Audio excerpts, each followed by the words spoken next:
Good afternoon, everybody. Let's see, there we go. And welcome to the studio. Hey, Ninja. Oof. Happy Monday. Today we are going to be making it muggy in here yet again. Kiba, you came. Hey, buddy. Come on. Oh, he made his way back here. Come on. Here we go. But I need to fix something, don't I? Otherwise, we don't get to see Kiba in all his glory.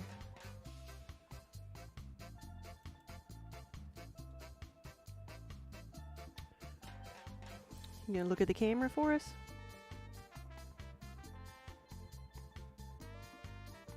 Nope. There we go. No, that's it.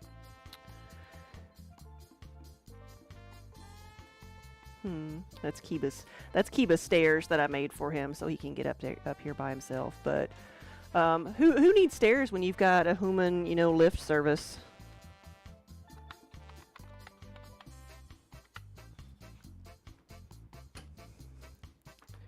Wonder hamster.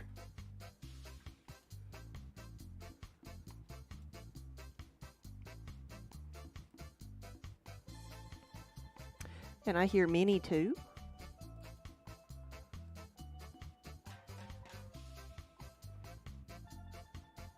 There we go.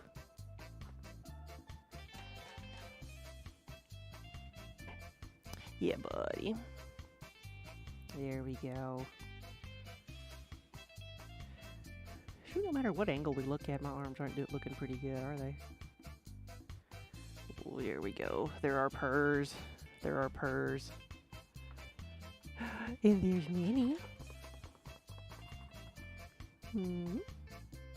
Yes.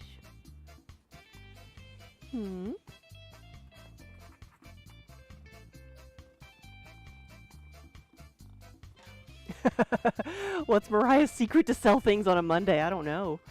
Have a concert on Sunday?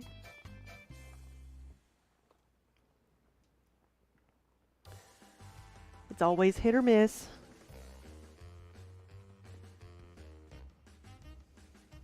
Let's see if Minnie will show up again.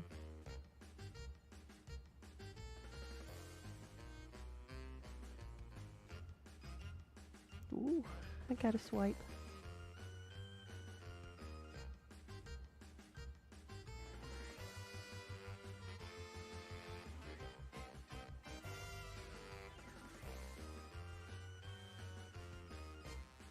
Ooh.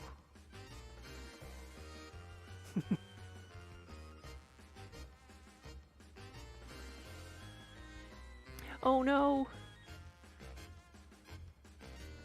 Are you keeping everybody hydrated, Daniel? Are you? Is that what the sales have been? Why, hello.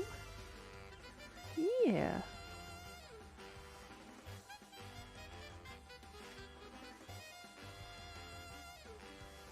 Oh, that's a good shot of Kiba's heart. Where, if he sits a certain way, he has a heart. He has a heart on his back, and that's a good shot of it. Oh no, just nobody there. Ugh, you never know. You never know. It's the nicest day of the week. Here we go.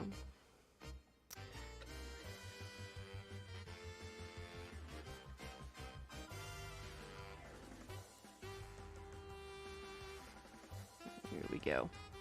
Now, buddy, you know this is not the cat petting place. That's not what this is. Watch your tail over here.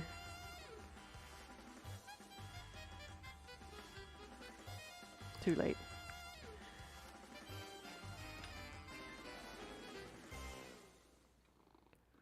Ooh, all the purrs. It's hard to get anything done when Kitty wants a scratch, right?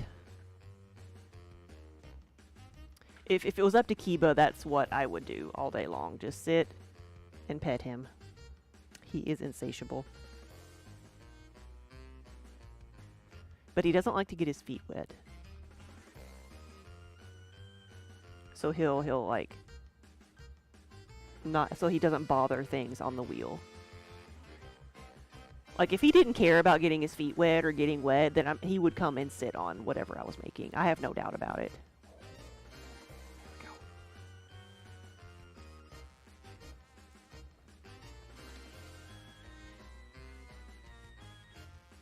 Mm-hmm. Here we go.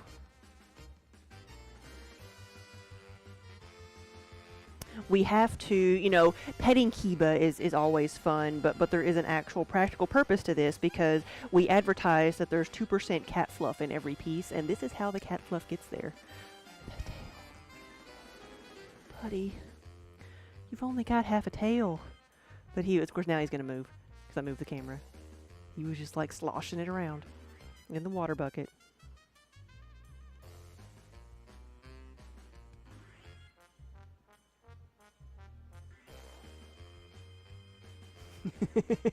And Minnie's up here. Look at her feet up in the air. Look at those feet. Ooh. And the claws.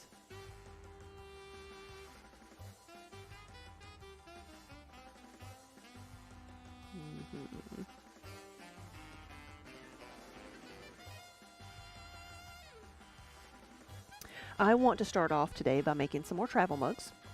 And then make our regular mugs because we gotta make like a ton of them, almost literally. So that means Kiba's gonna have to move.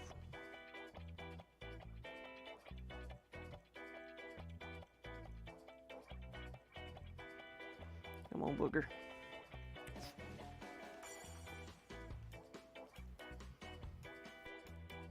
They were cuddling earlier. They were up in the front window in the cat bed that's up there, and they were cuddled together when I came back in. They act like they don't like each other sometimes, and they probably don't, but they compromise for the cuddles.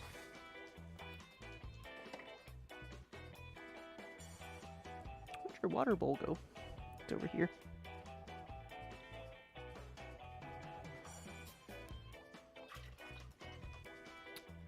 I know, I'm going to get you some water. Here you go. I will even give you some of my water. Here you go. Which is what he wants anyway. What? And got Minnie up here like chirping at me.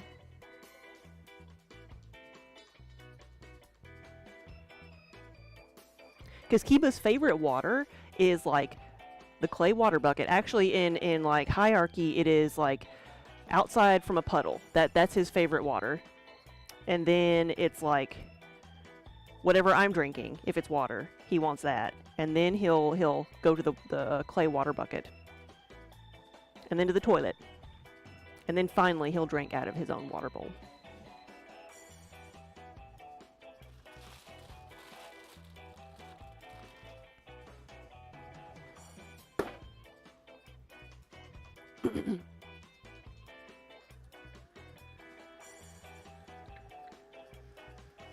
We gotta supervise. We gotta supervise. You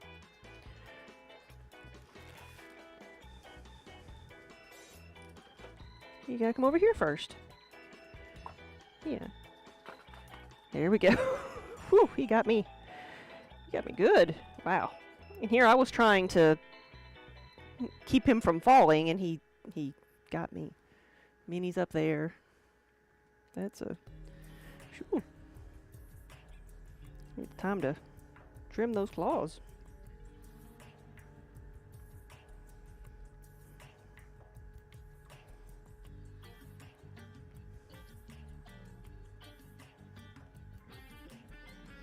Let's see how bad it gets.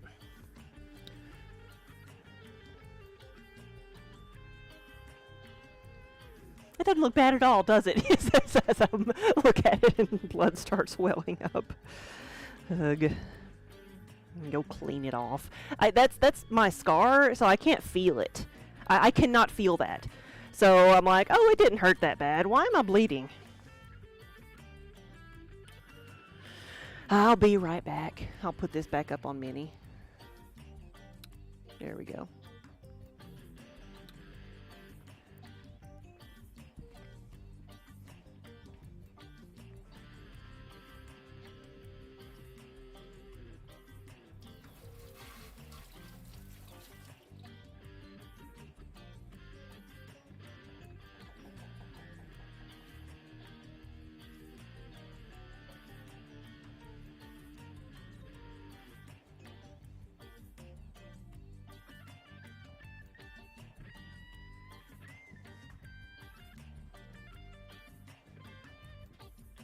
Alright, haven't had to use it in a while, but I've got some of that like liquid stuff, like the new skin.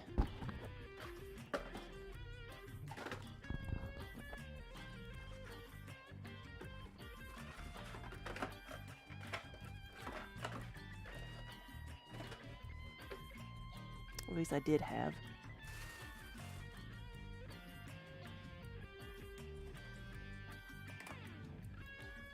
I think that's about the only thing that'll work.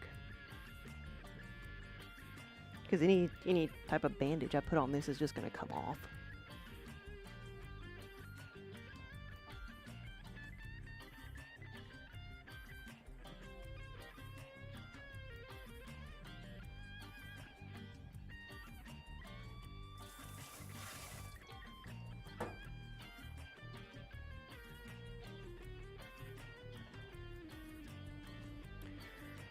Let's see.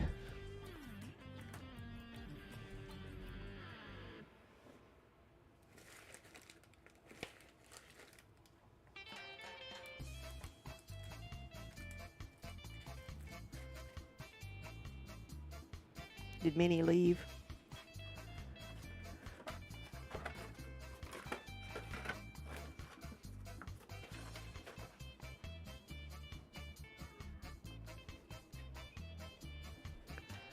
Well, it's slowing down. I'm just gonna go with it.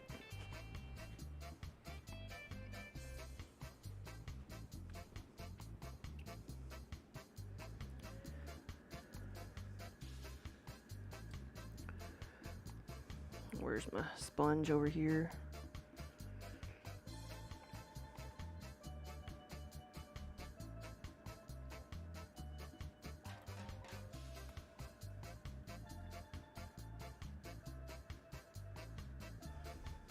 Well, I know what I'm putting on my grocery list.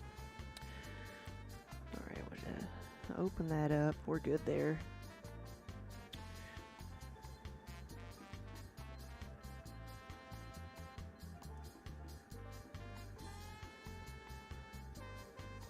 So who else has bled for their art today? Actually, I bled trying to keep the cat from falling.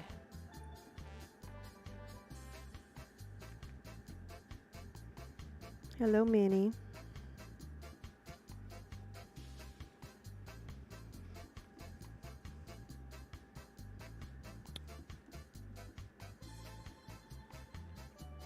There's that. I've got my ruler, and then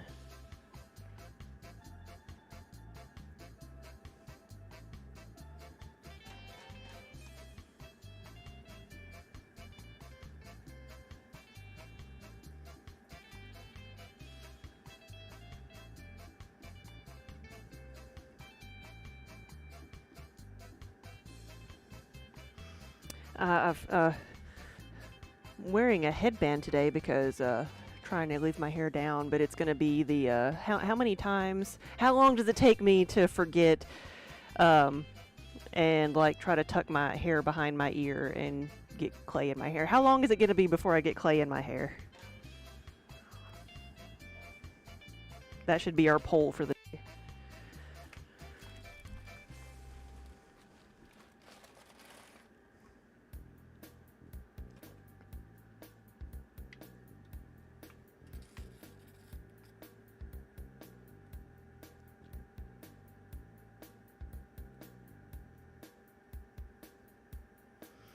Now I've got to measure this and see how tall it is before I go too much further. But I'm going to get some of that water out of the bottom before it sits there too long and softens the clay too much. Because water dissolves the clay. That's how we can reuse it over and over again.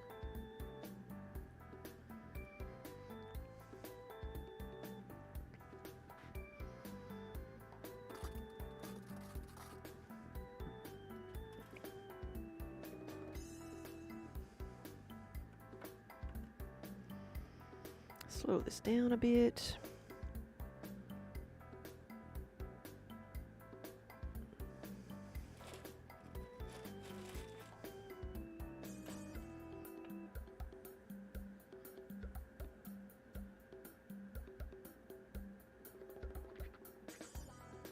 I've got to make this, the rim here come to a point because these are travel mugs and I have the lids that are going to fit them.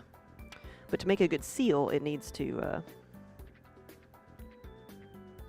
perfect. It needs to come to a point.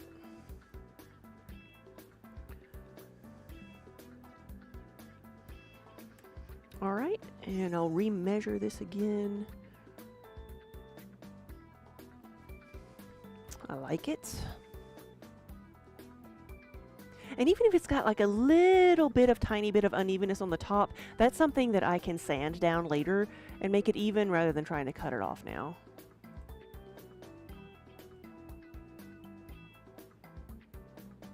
There we go. So I've got a guide that I'm setting up in OBS so I have a line on my screen so I know how tall to make everything. I guess I could go, like I could say, oh, I'm going to go to the middle of that mug right there. Or adjust the camera to meet something, you know, see something on the wall, but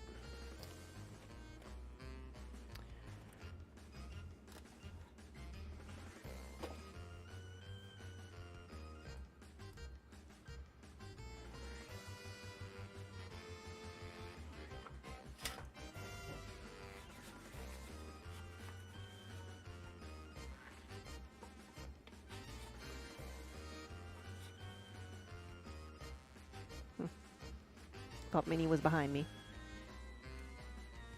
Gotta be careful. There's a bell on her for a reason because she will sometimes just come up behind you and demand cuddles.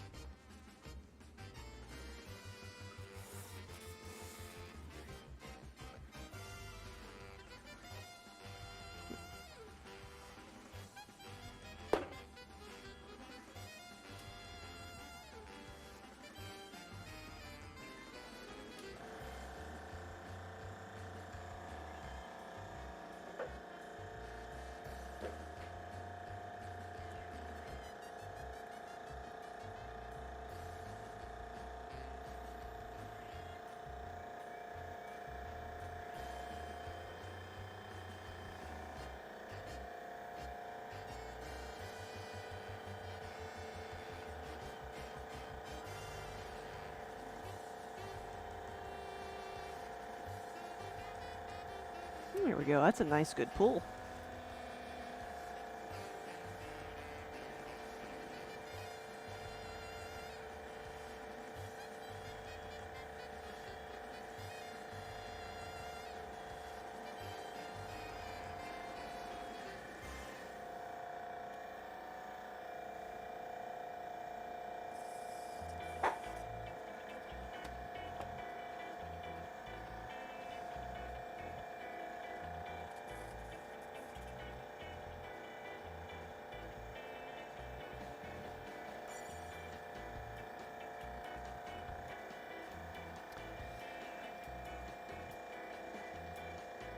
And like I said, these will be travel mugs.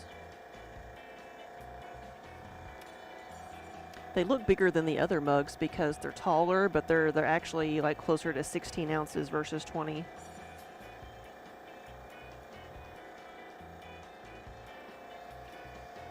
And measure the top.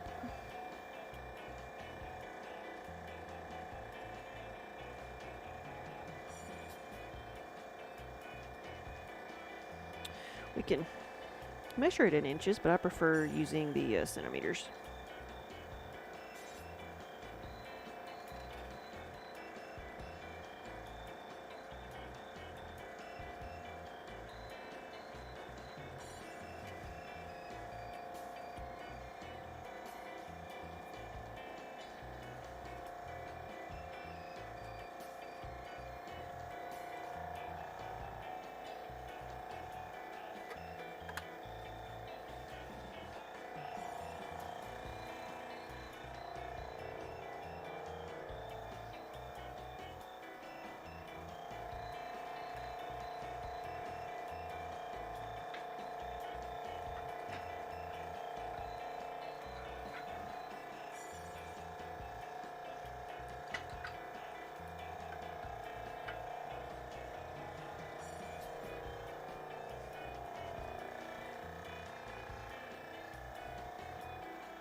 All right, we've got our first couple. I want to make at least 20 of these.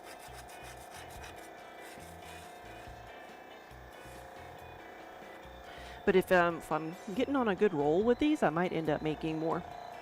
Whoa, hey, Minnie.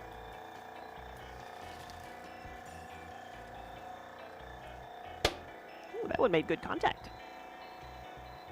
Ooh.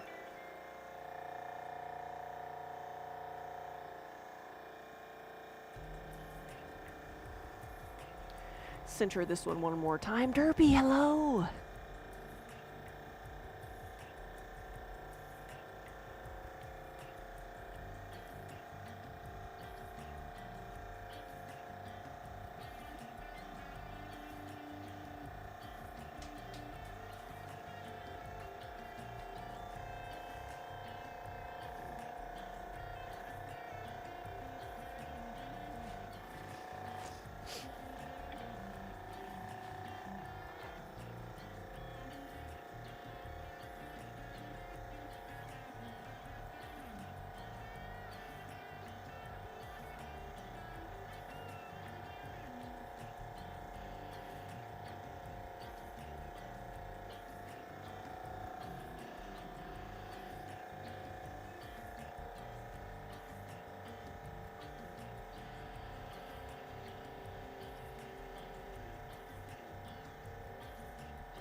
All right, a little bit more height.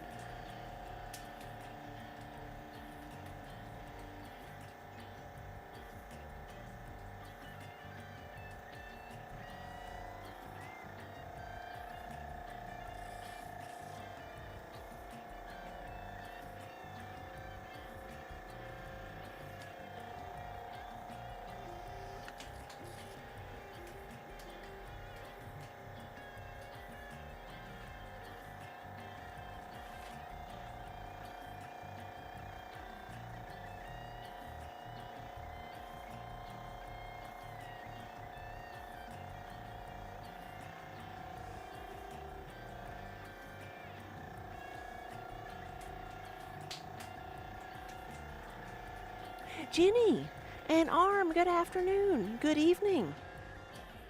Welcome, welcome. We're just getting started. Need to see how wide this one is.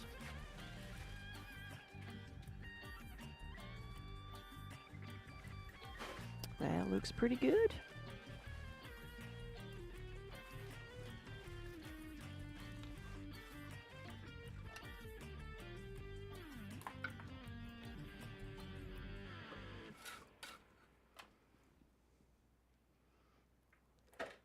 Hey, Jason, are we having fun yet? Always.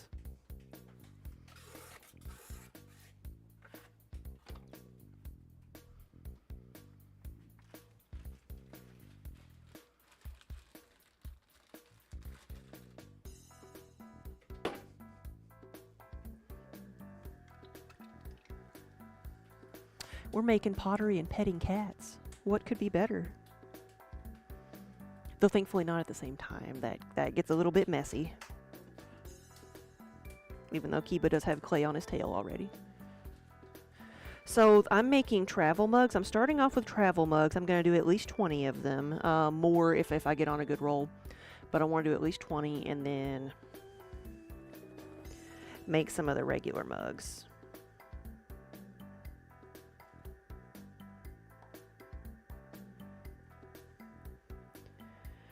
Hey, Minnie.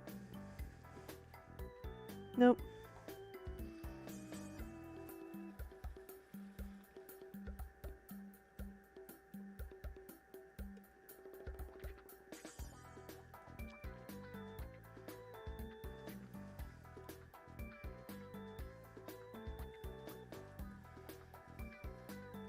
Let's get a bit more height here off the bottom. Okay. I like to do that in fewer pulls, so that's what I'll practice. It's just a matter of getting the right amount of pressure on the clay.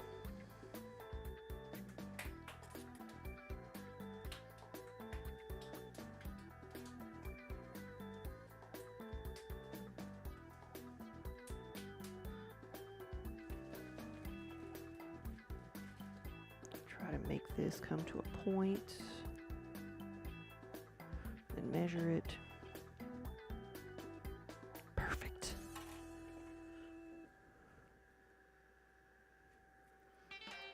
It's like either I get the width correct or it takes me like 12 tries.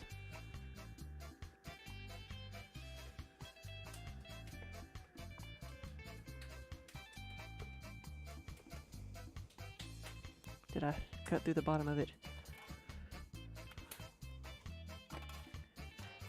Really took a little bit of a chunk out, but it'll be all right.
Oops. Careful now.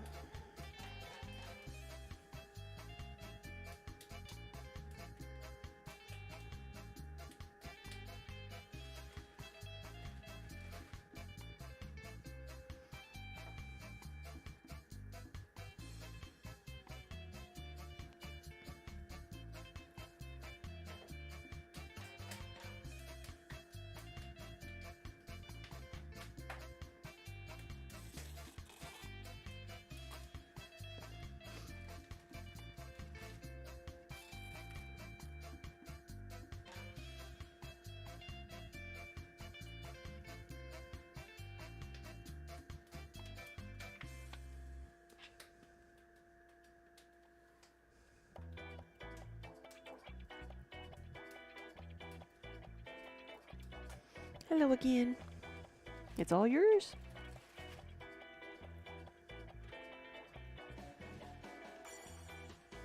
Okay.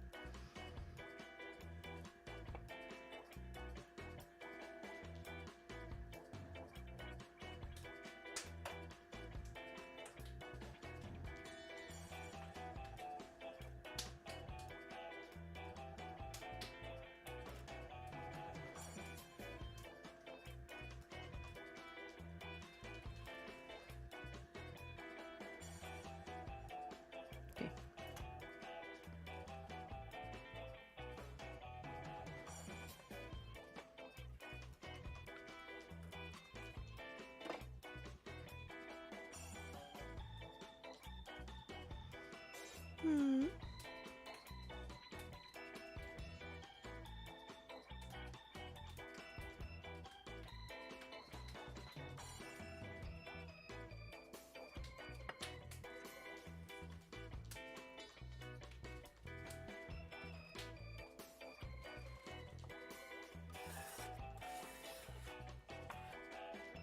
I don't know why she's chosen to go like around the world here. What?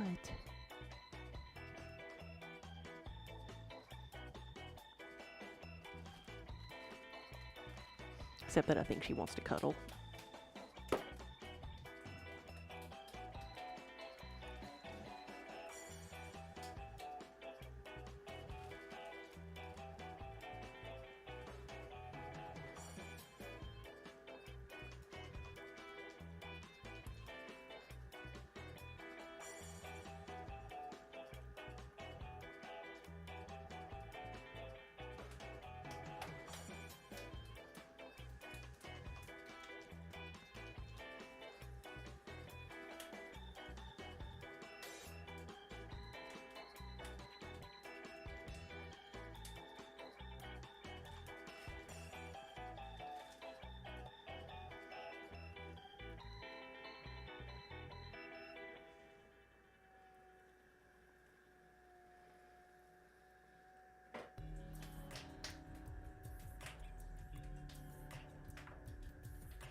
So far, we have 5 travel mugs.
That's better.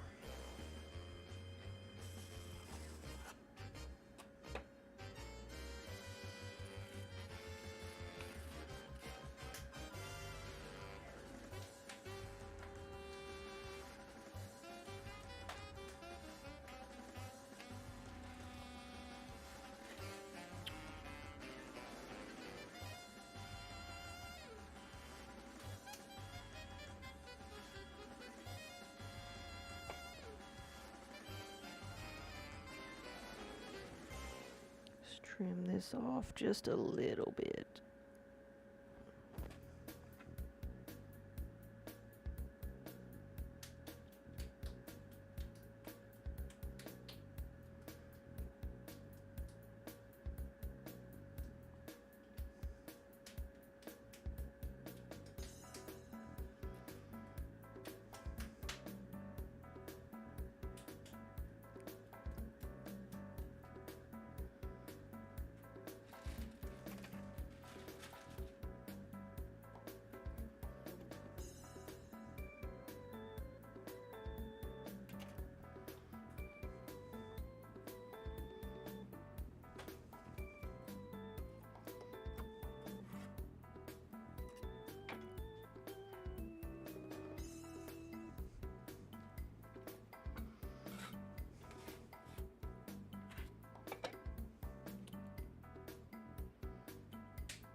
Nice.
Just a mini.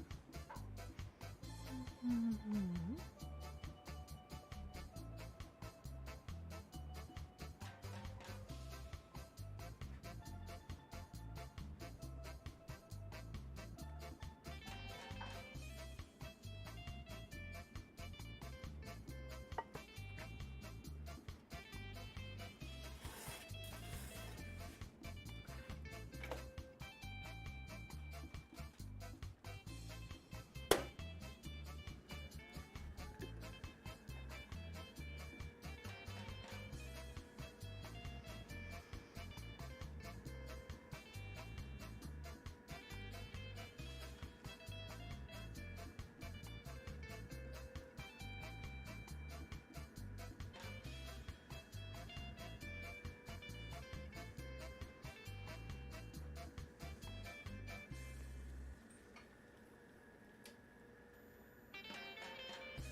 Looks like we're getting a little bit wobbly. Let's fix that for a bit. See what that is. Probably just going too fast.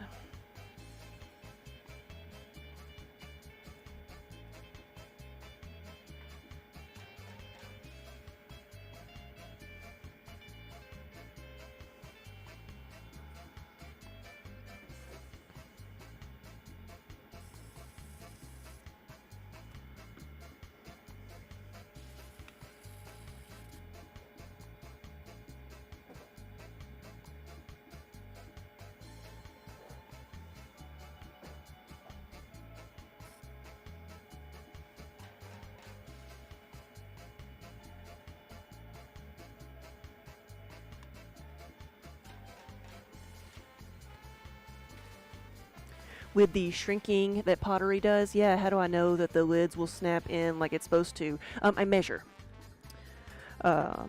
So I am measuring these at 10 centimeters, basically, which is around 4 inches. On average, it's something of this size is going to shrink about a ½ inch. It's 12% is what is the amount of mass it's going to lose. And for the mugs, it translates to be about a ½ inch. Like something wider, like a pie plate or dinner plate, is going to shrink like about a full inch. So I measure for a 9-inch pie plate. I measure that I make them 10 inches when I'm starting.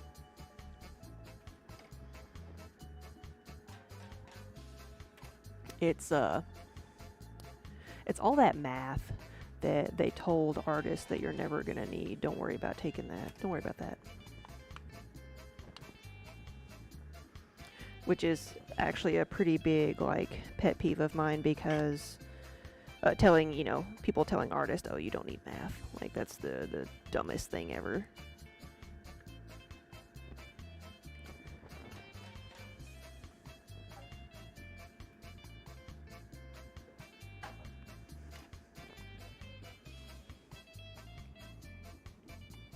So I took the rim, when I was figuring this out, I took the rim of my lid that I was using and made it, calculated 12% larger, and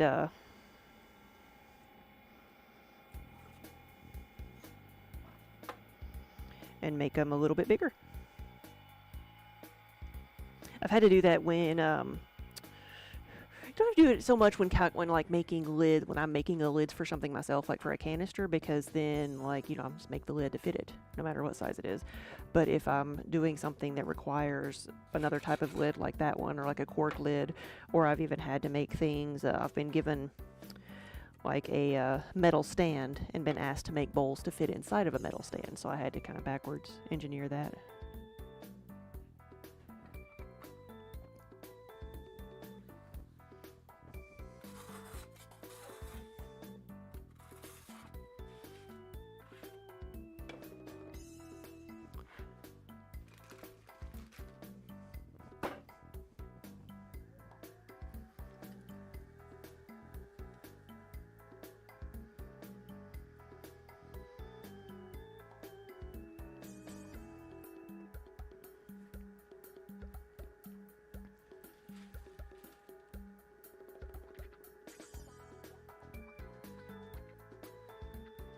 Yeah, people would be surprised how much math artists use, really.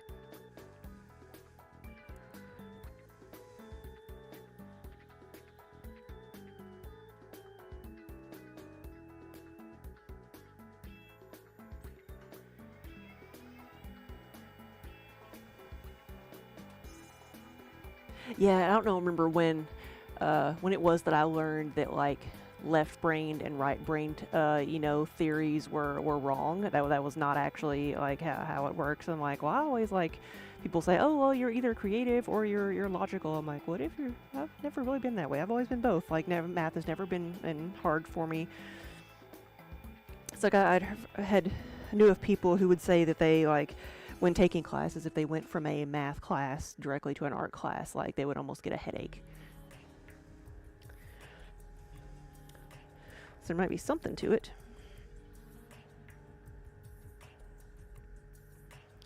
But I've always thought I've had a very like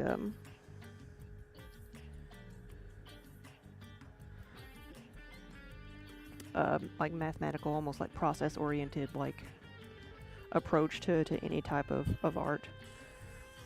Yes, sometimes it's instinctual. I can draw something, but then if I want to like repeat it, you have to break it down into a process. Just like doing these.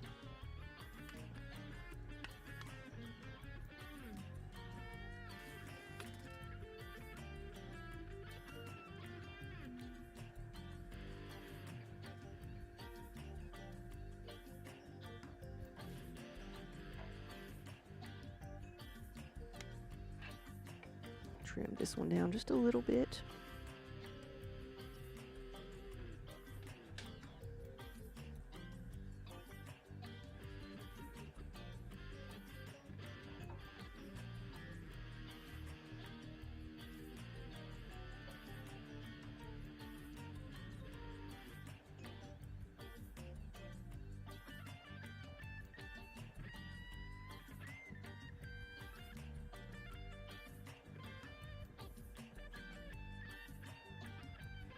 I need to measure the rim of this one.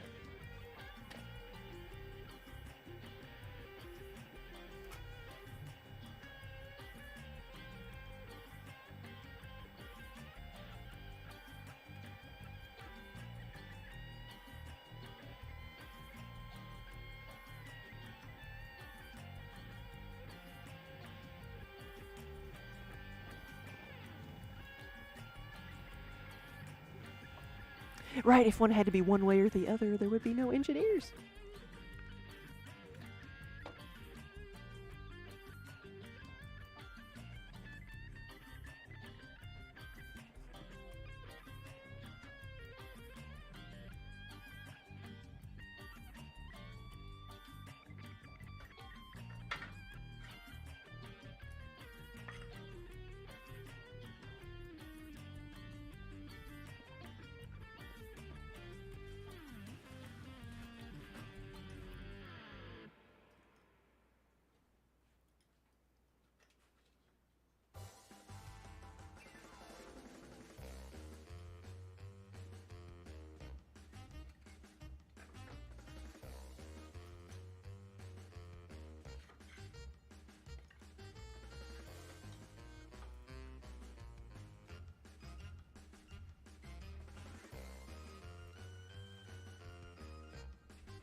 Alright, that's got a good bit of wobble to it there on the top, but I'm not going to try to trim that. I'm just going to sand it down later.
Whoa, stay with me now. Here we go.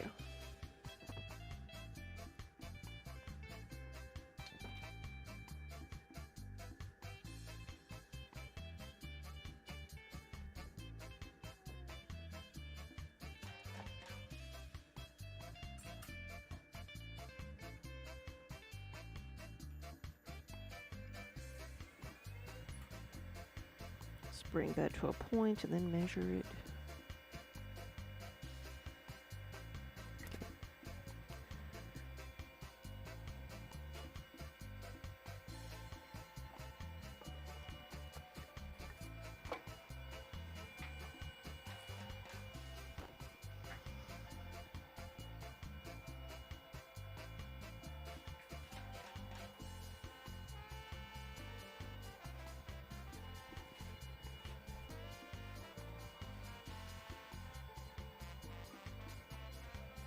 We're up to 12.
Here we go.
I think we now have 19.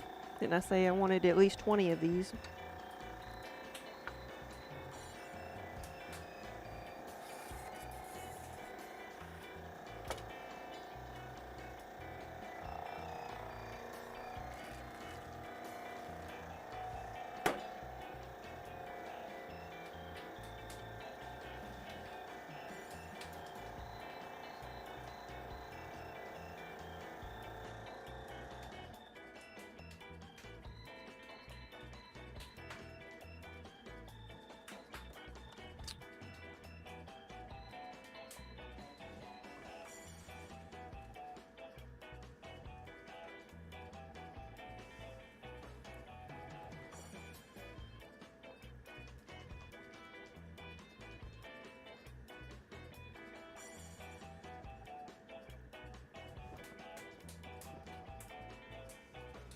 Are my travel mugs a popular item?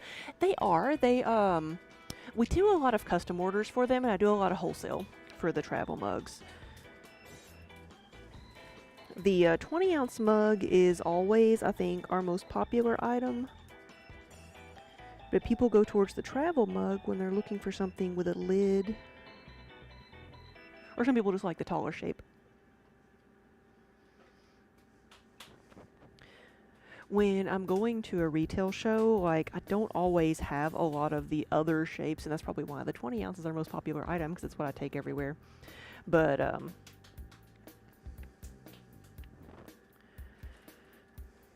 so, like, when I go to a retail show, usually we're limited to a 10 by 10 booth, and so there's only so much you can bring.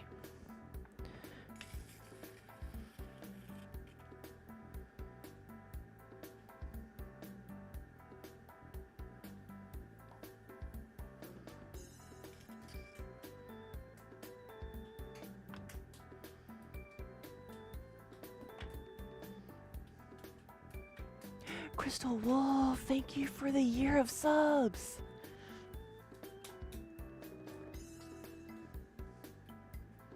And good afternoon. You just got the potion bottles? Yay.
Crystal said, you're super spaced out this afternoon. No clue why, but you are. Shoo.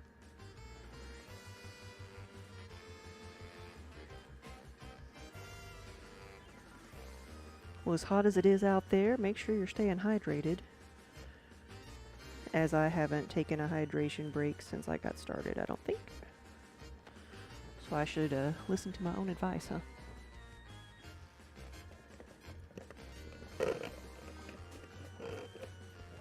Here we go. You're in a cold room.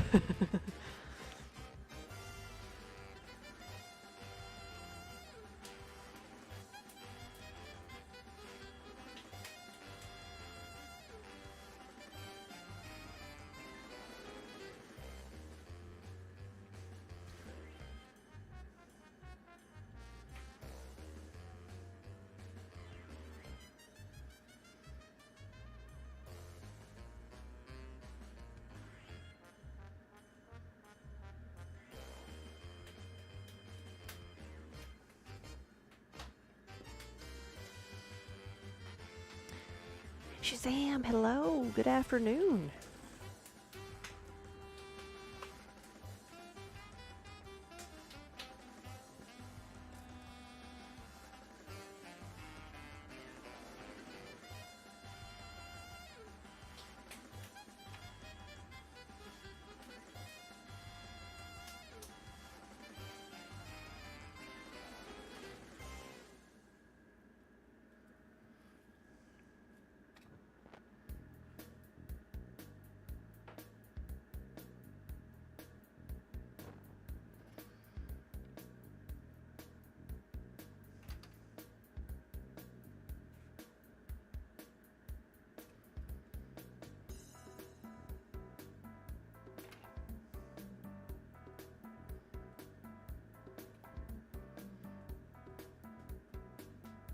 Okay.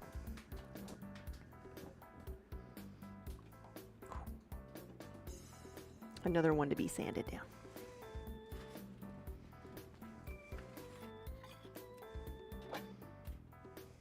Let's see if this is 20 or 21.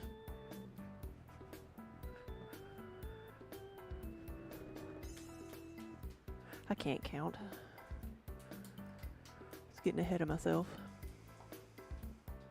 It's 15. 16.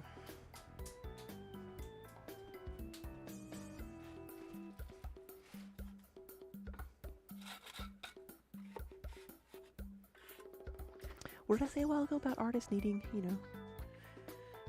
needing to do more math? Apparently I need to do more as well.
See, Crystal, you could have blamed that jumble of letters on a cat or a dog, and I would have believed you. How's the new puppy?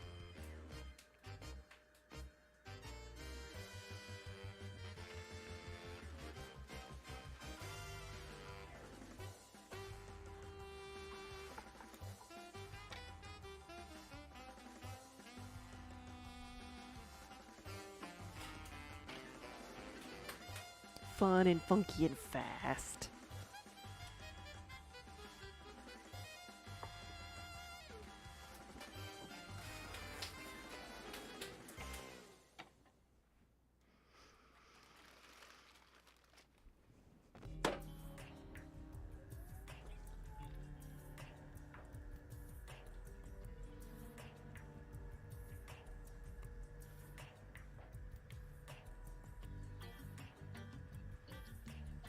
Oh, and nimbly. Loves to bite and chew. Gotta hide all your socks. My parents have a cat that steals socks.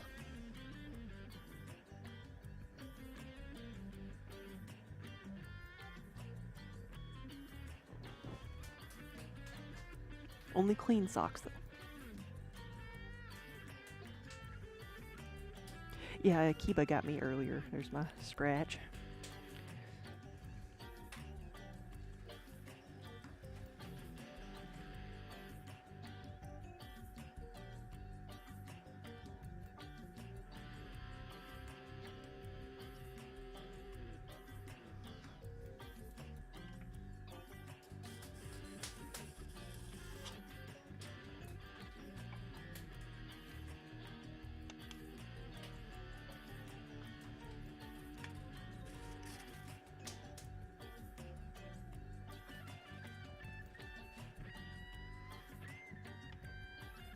Oh, so yours just likes the taste of human flesh.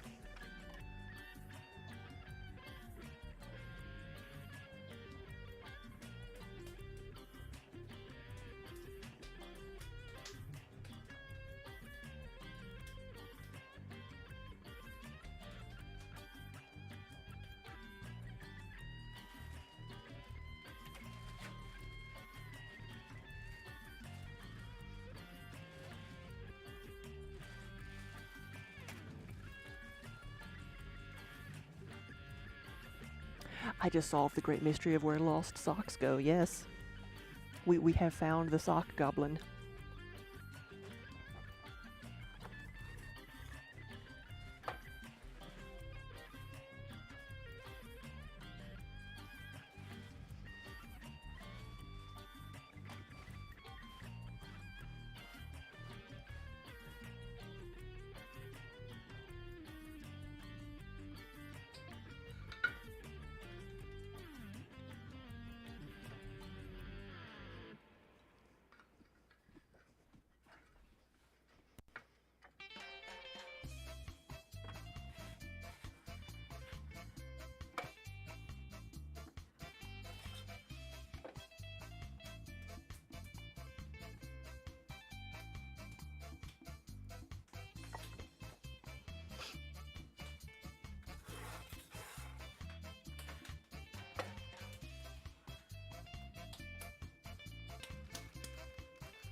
Oh, your puppy. He also gets adorable zoomies at like 10 o'clock at night. Or are they the type of zoomies where he runs around and then just suddenly falls over and falls asleep?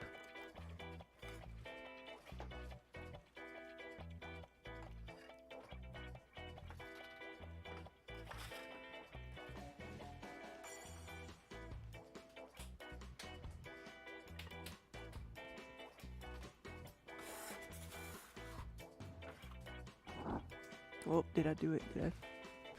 It's like today is just going to be all about how long does it take for me to get clay in my hair.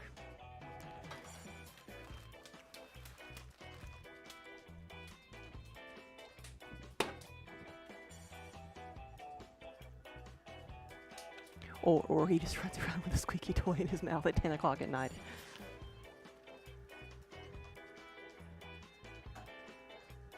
I think that's when you hide the squeaky toy. That's what we had to do with like the little jingly bells, because when we had kittens they would do that, and 2 o'clock in the morning the jingly bell would be found and run up and down the stairs, and so we put them all in one of the drawers.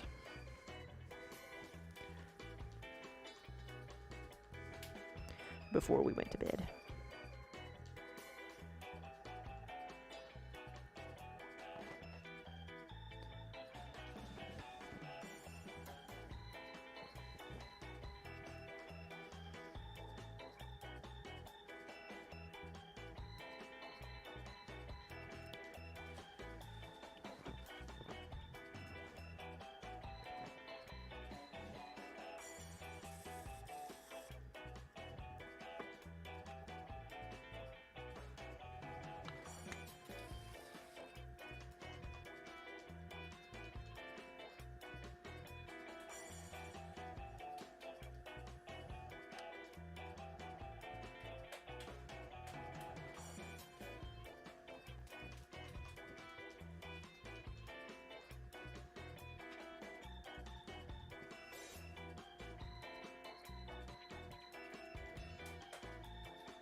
Oh, I remember those puppy cries.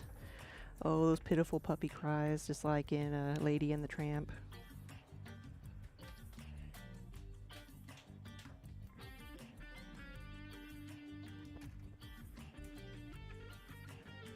Because I grew up with a Cocker Spaniel.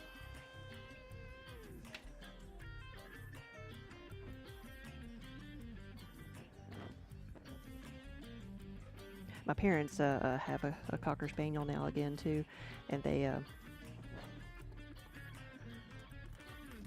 were out at the park where there was a bunch of kids, and they said everybody wanted to come pet their Cocker Spaniel. Her name's Callie. And my mother was so surprised that the kids came up to her and would say, "Oh, it's the Lady and the Tramp dog."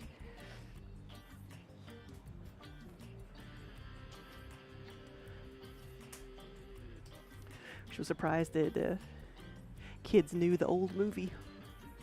But they didn't do a remake of it.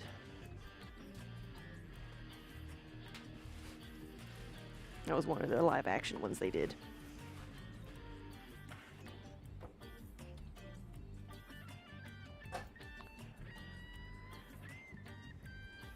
You're using environmentally friendly shrink wrap for soaps from here on. It's easier than boxes and cheaper, yeah? That's always a plus. Quicker and cheaper. Paul, hey! Good afternoon, how are you?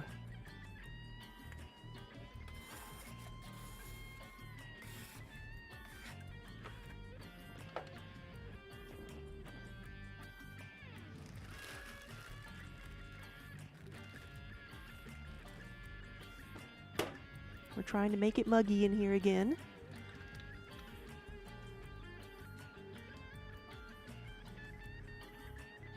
Sure, we are stocking up for show season. We got lots of stuff to make.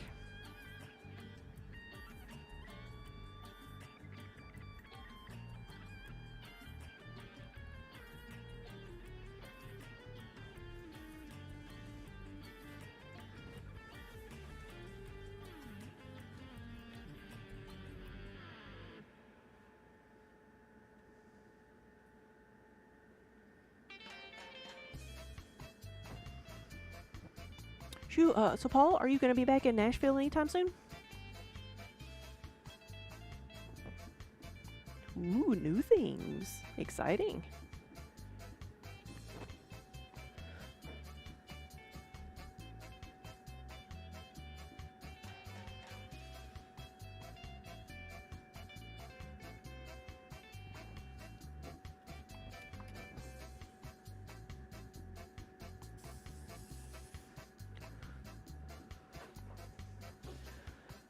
Oh, Slow, don't feel bad.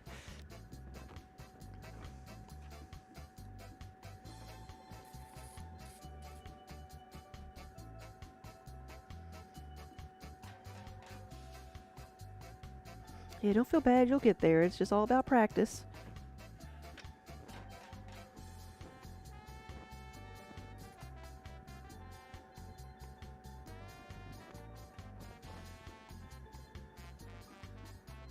Oh, August. Okay.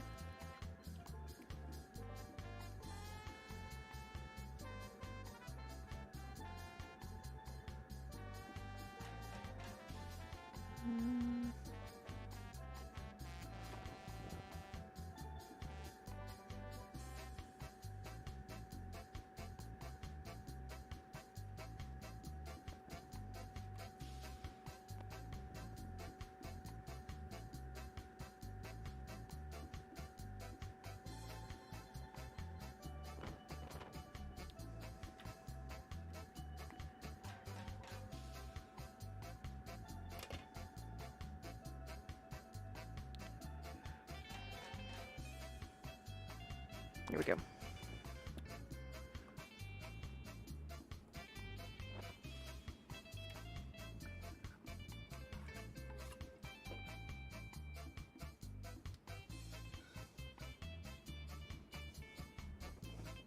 But Zlo, I completely understand how you feel. You say you feel inadequate watching an experienced potter.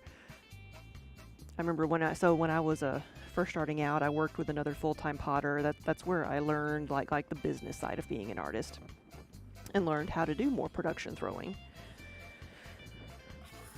And I remember coming in one day and I'm here struggling to figure out what I want to do, and he had made this complete body of work in a week. To me, it was a style he used to do, but I didn't know that, so it looked like he just made up this entire perfect body of work in a week. And I remember just being so frustrated that I just left for the day. I just didn't even want to look at it.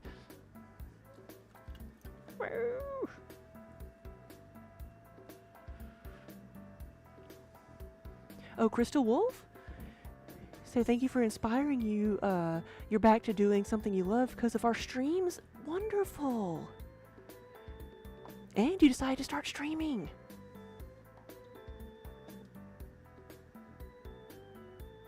Oh, that's awesome, Crystal Wolf.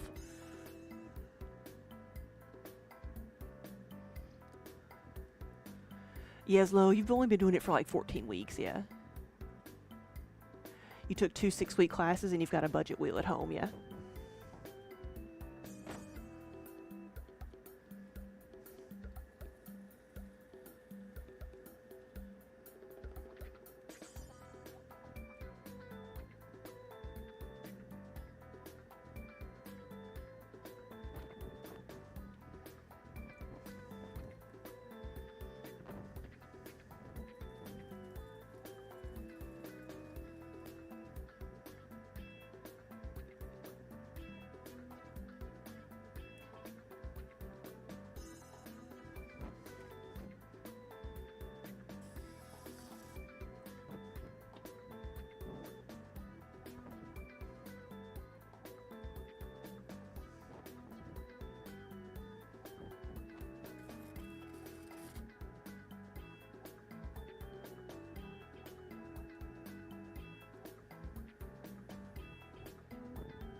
Crystal Wolf, you say, thank you for the inspiration. Well, you know, thank you so much for coming in and hanging out with us.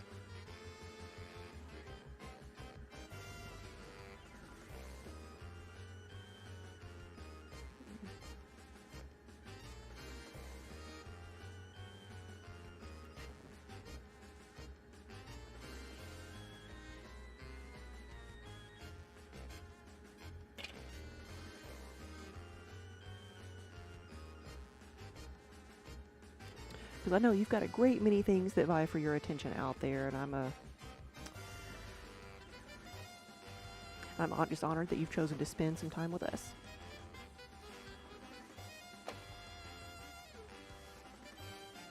Okay, I got 3 more in there I can do. So I've passed 20. I'm just going to finish up what's in my bag.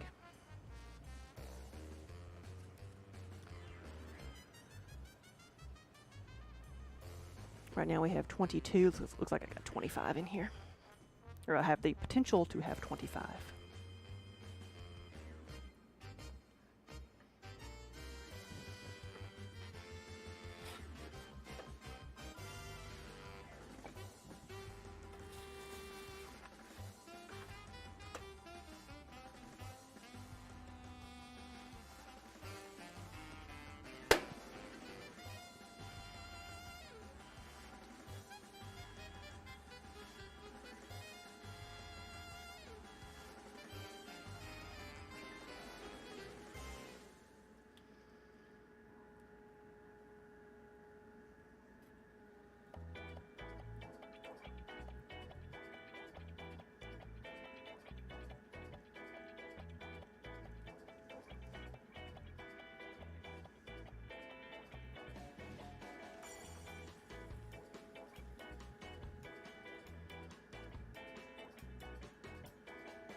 Need some more water.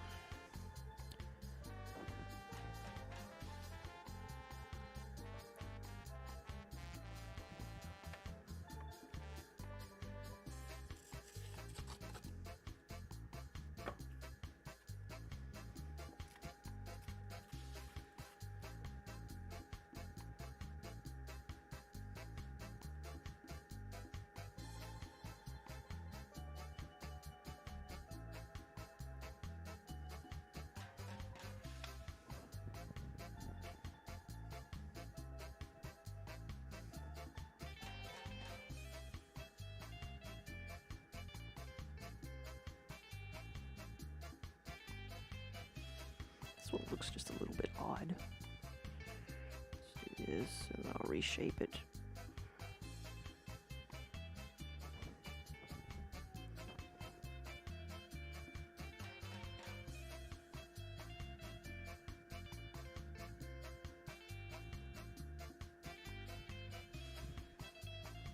There we go.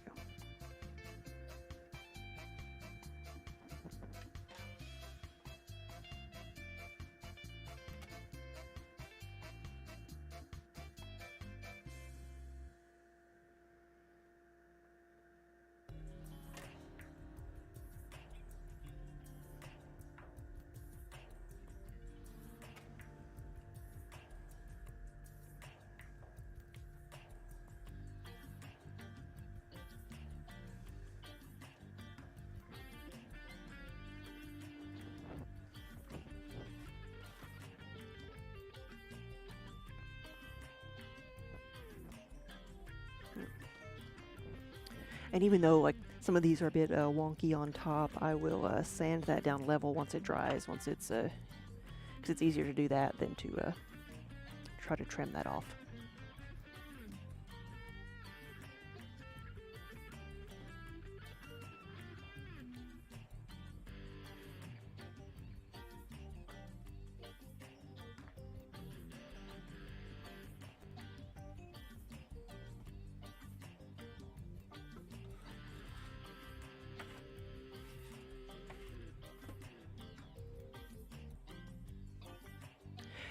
You're okay. Are you saying you personally are missing a cat? Yeah, because my cats, I am unsupervised today. I wasn't sure if you were commenting on my cats or your cats. They've both been up here. They've both made appearances, but they've forsaken me for a sunny spot in the front of the studio.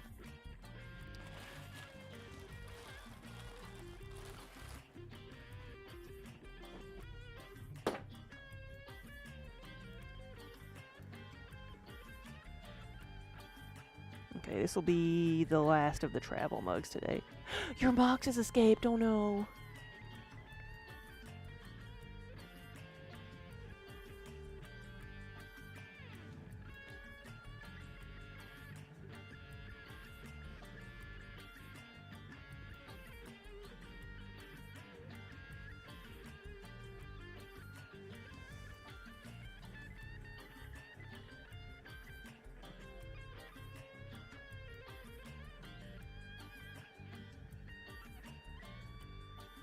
Of course, I said this was going to be the last one, and then it's acting all wonky.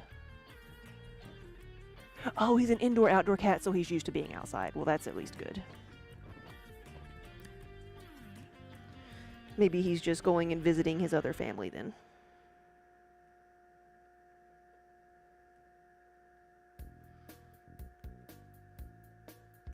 The last indoor-outdoor cat we had was Trix, and I ended up putting an air tag on her so I could see where she went, so I could see where her other family was.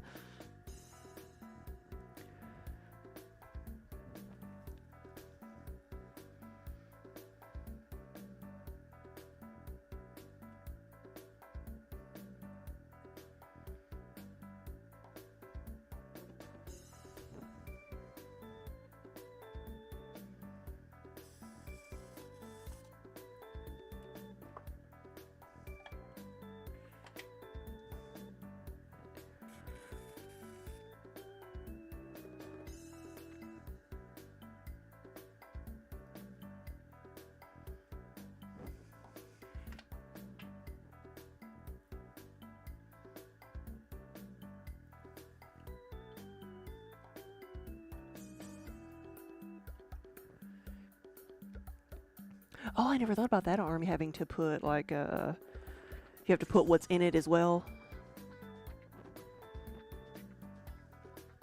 Now I am going to try to trim this off here.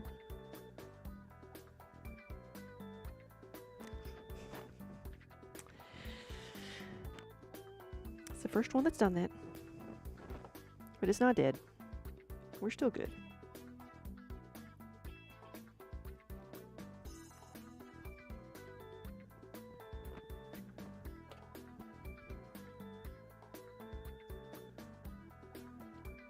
Of course, this last one would give us some problems, wouldn't it? I just need to smooth out this top.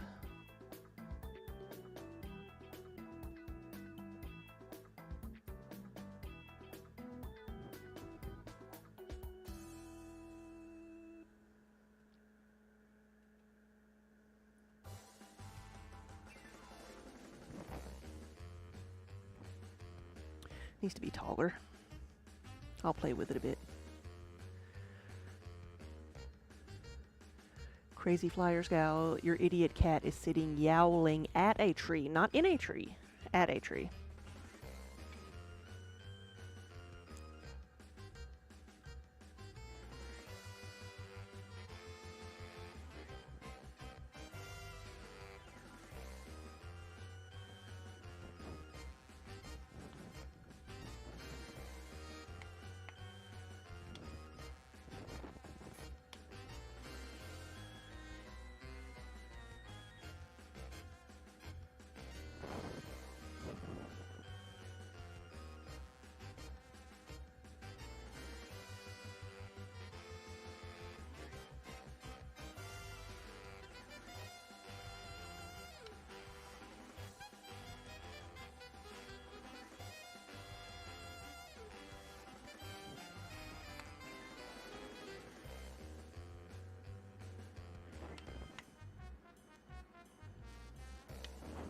Oh! Well, see, he's just calling for help. He's just being a good friend. I'm going to try to do this again.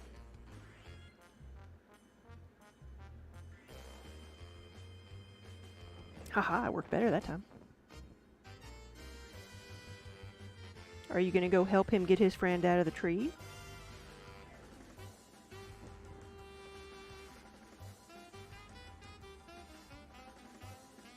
Alright, just got to get the water out of the bottom of this and then I'm done with the travel bugs.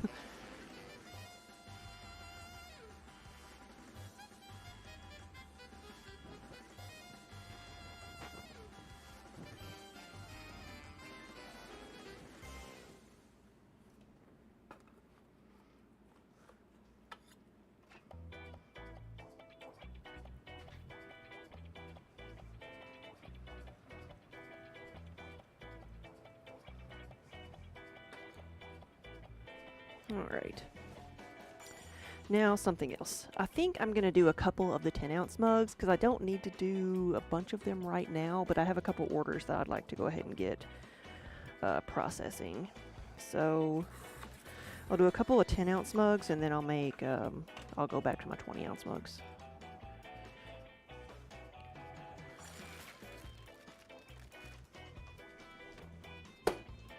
So these are itty bitty now.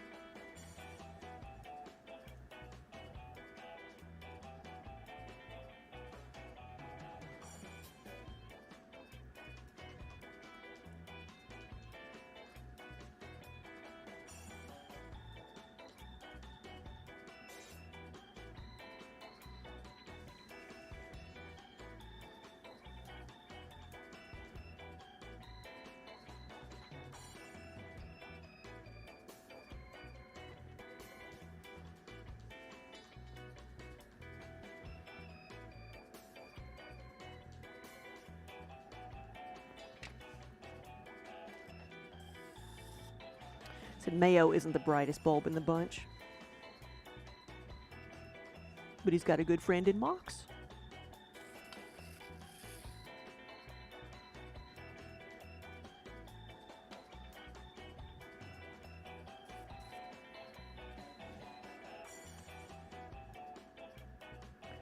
Let's see how tall this is and resize it.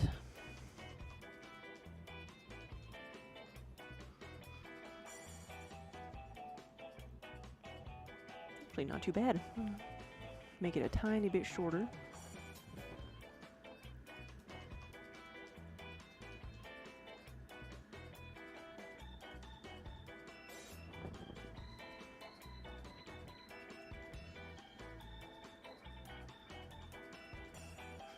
Careful now.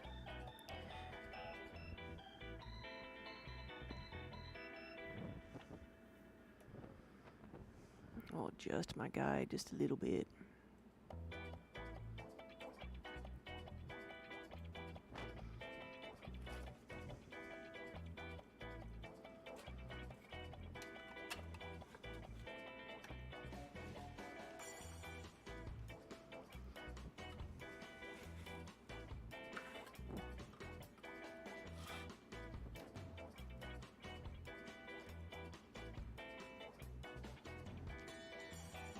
Aw.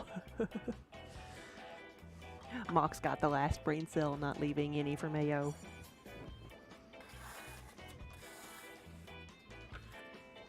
Is Mayo an orange cat?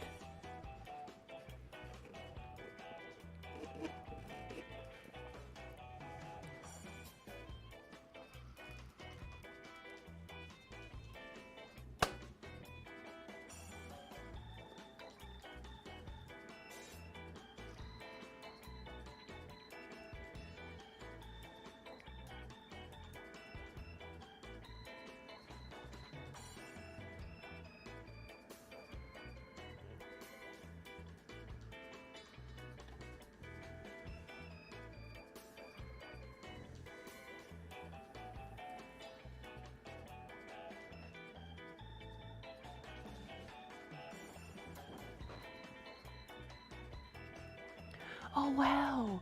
All white with 2 colored eyes, thus the term Mayo.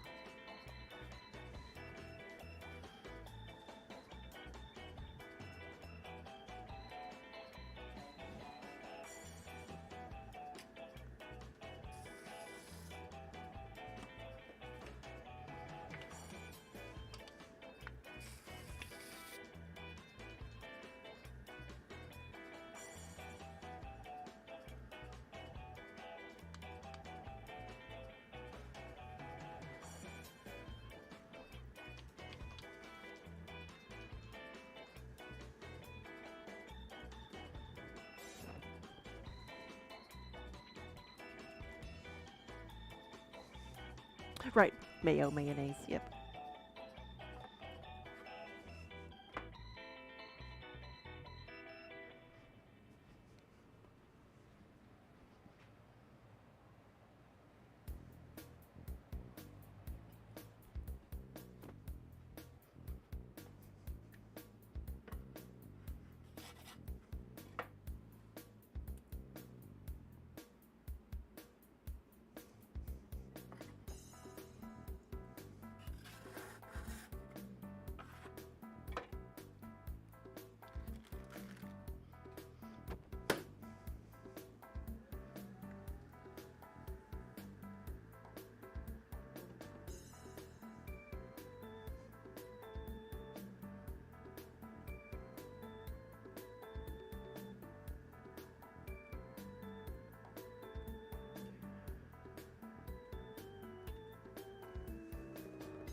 I think our cats are named after whatever media we are consuming at the time.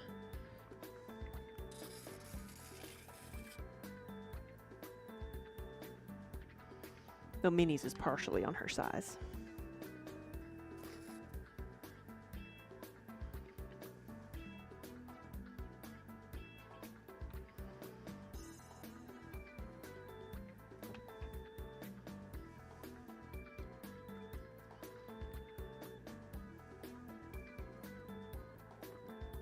We have Kiba.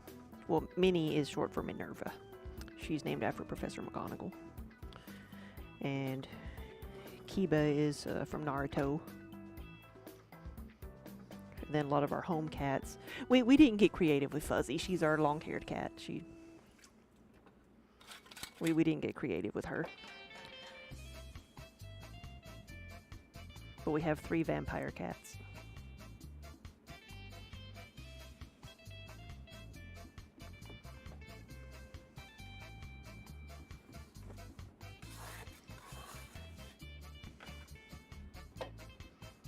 And Luris was the first one. He's a black and white vampire cat from Magic the Gathering. Because Luris is a black and white cat like Kiba.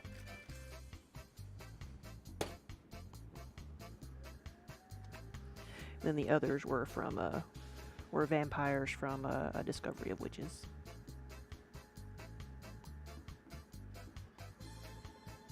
Yes, so Kiba is one of the other kids who has the dog.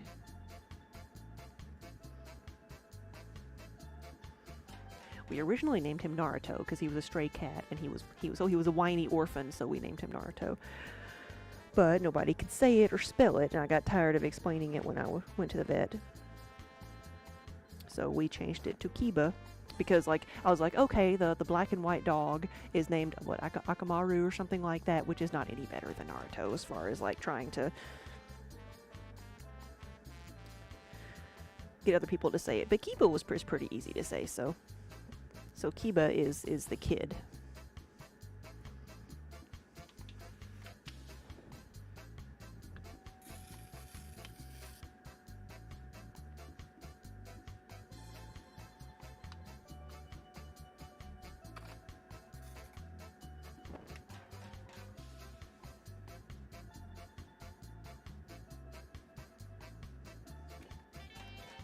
And it was years before I realized that Kiba meant fang in Japanese. I didn't know that.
Alright, now for some of the 20-ounce books.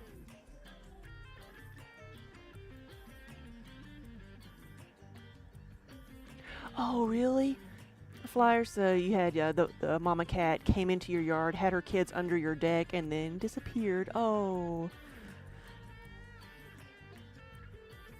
Poor thing.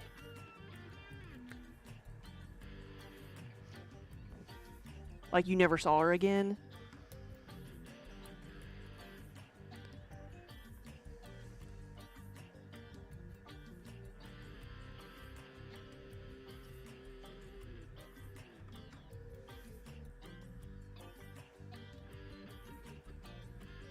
See, Minnie came in, and about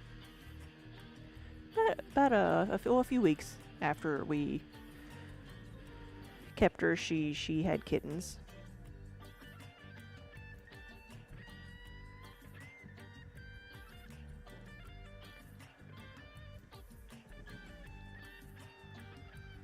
But she's you've seen her, she's really small, and so she just walked in our back door here. She was a stray cat, and we decided to keep her because her and Kiba got along okay, and took her to the vet to get her fixed and everything. And they're like, "You're gonna have to wait a few weeks," and she ended up having 3 kittens.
Your Mox is very good at listening to the tone of your voice, and he also hates storms. Oh gosh, yes, our cats. Like, some of them are just, mildly irritated by storms, but we have one that, like, as soon, like, the first clap of thunder you hear, you will not see her until it's over.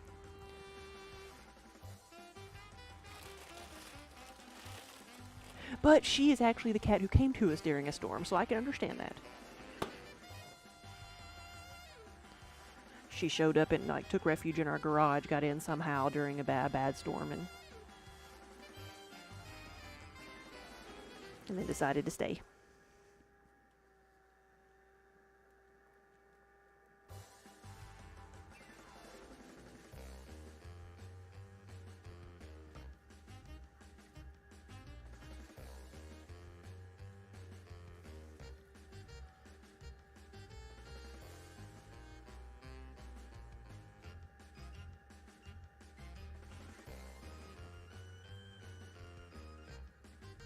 Chaotic Kitten, hello! Wait, what am I doing? I gotta remember what I'm making here. I'm not making a travel mug. I'm making a regular mug, so it doesn't have to be, like, super skinny. There we go.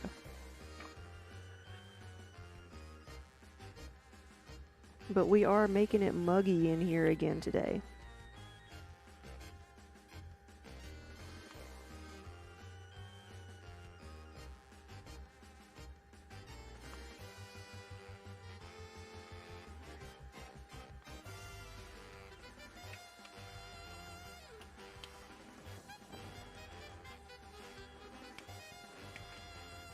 Oh, really? Y'all had a bad storm? Thunder, lightning, and rain. When was ours? It was Sunday morning. We had a big storm here, but it didn't last very long. That's why it's marginally cooler today. It is only 80 degrees today.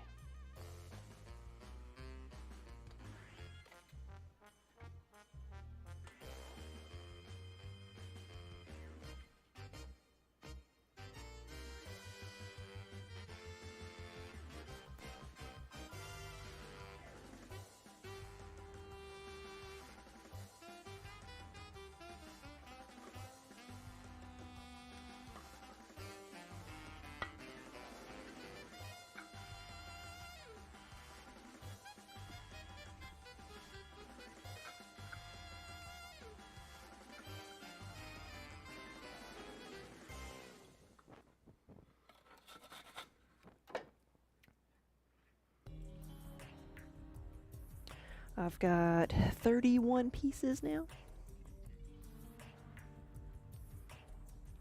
So I will hydrate.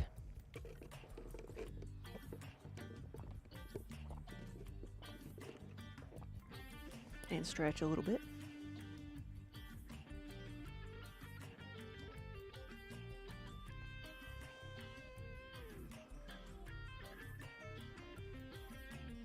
I'll hold the stretch for the rest of the ad break. Got another 10 seconds. I know that's what you're supposed to do. You're supposed to just hold the stretch and not just do a quick stretch.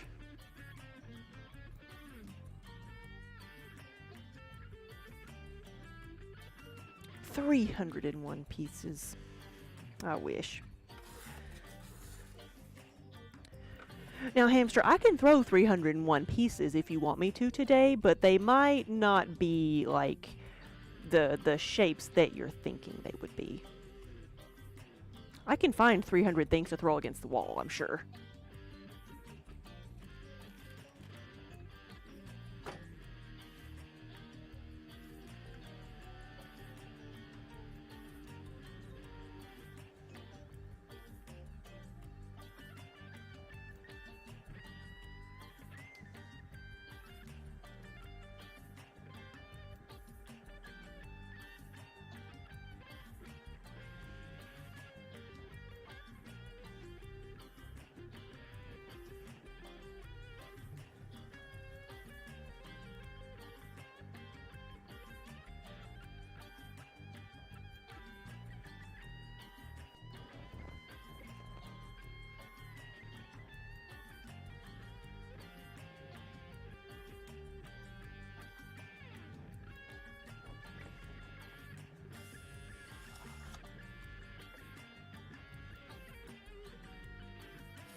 Chaotic Kitten, you like the music? Thank you. We are listening to Pretzel Rocks.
Pretzel Rock surprised you. It works on your crappy old laptop that won't even run Streamlabs or Twitch or OBS.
Woohoo.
There's a new rescued sea otter pup that was found in Canada, and she's being taken care of by the Vancouver Aquarium Marine Mammal Rescue Center.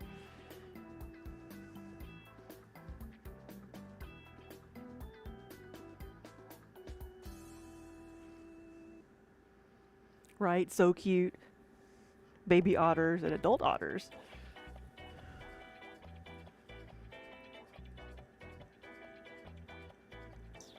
Come on. Ooh, we got a little bit of a wobble.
You just had one of your resin printers spring a leak.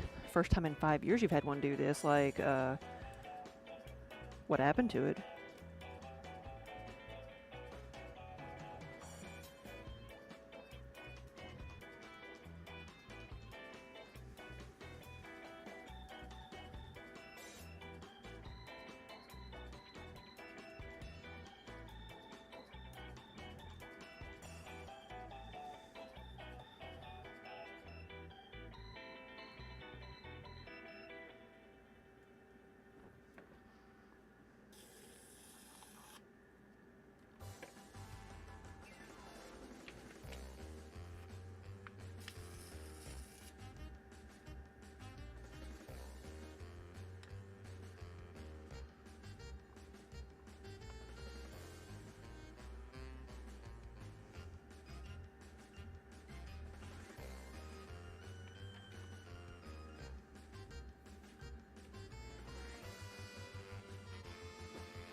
You know what? I did not know that. Sea otters are adorable, smart, and have a bite that's the strength of a black bear. So they must be admired at a distance. Yeah.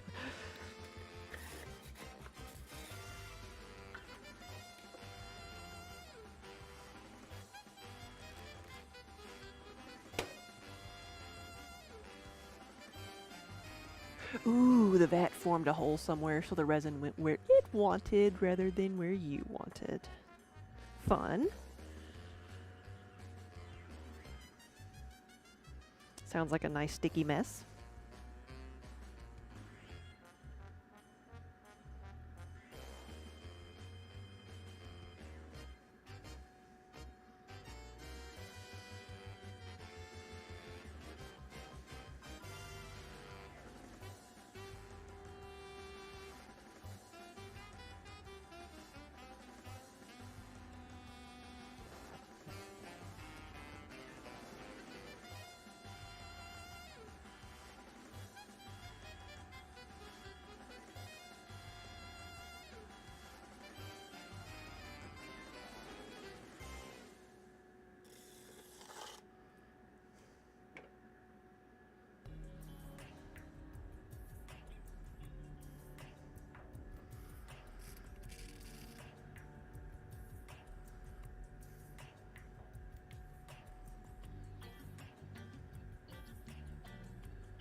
Oh, air bubble. Shear the pop.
Where's my supervisors? They've made an appearance, but they have forsaken me for a warm, sunny spot in the front window.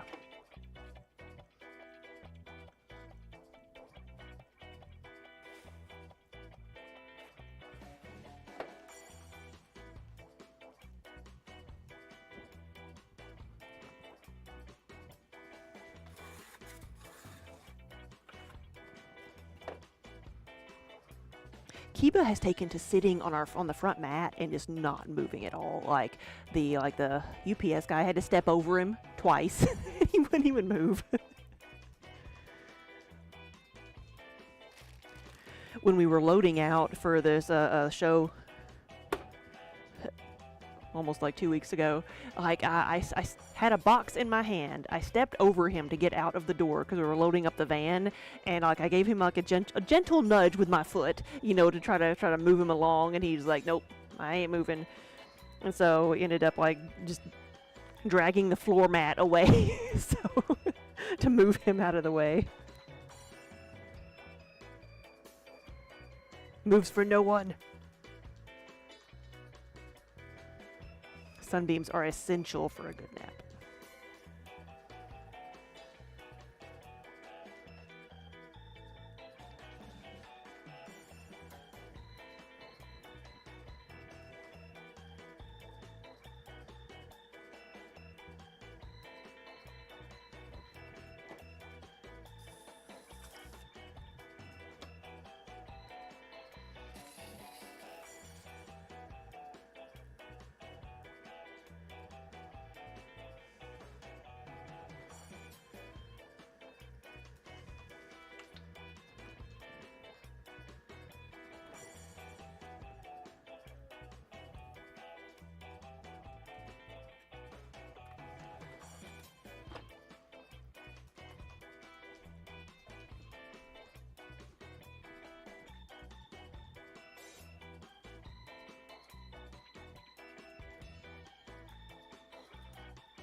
Your feet, yours loves to sleep either on your feet or right by your feet, yes.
you found a YouTube channel of a restaurant in Japan that has rescue cats.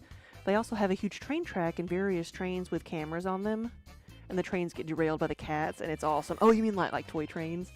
That is funny. I may have seen that. I've seen somewhere where like model trains are knocked over by cats. Wonder if that was it.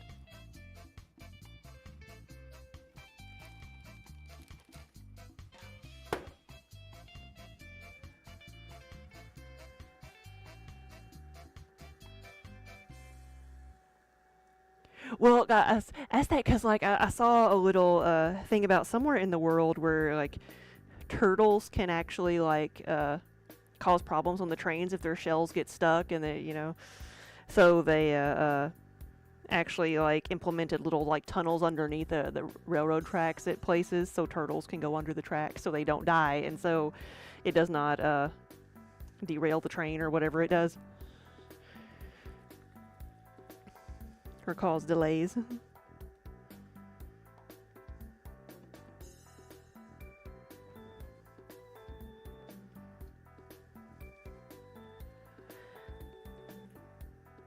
Yeah, we're doing 20-ounce mugs now. We did a few of the smaller ones, the 10-ounce mugs, but these are the regular ones.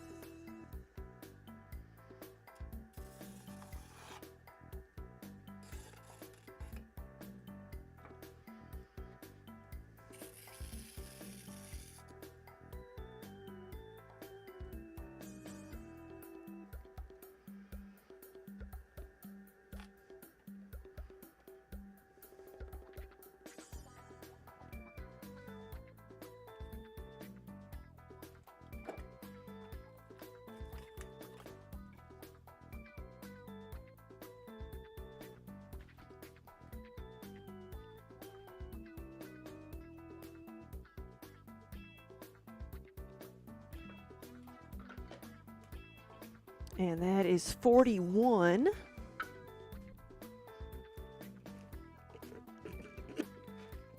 I try to hydrate or get something to drink after every 10 pieces.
Cardinal, hello.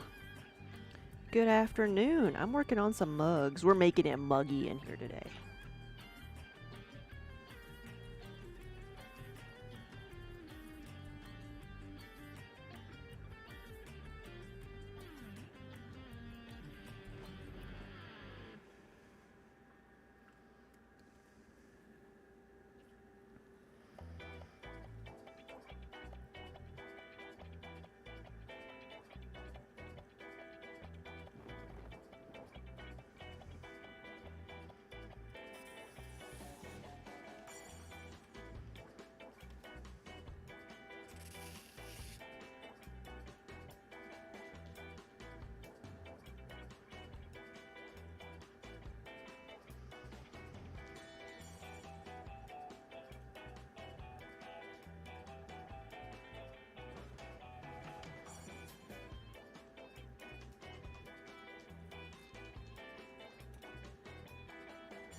So these are our 20-ounce mugs that I'm working on, and which means they're going to hold 20 ounces of fluid when they're done. They're a little bit bigger than that now.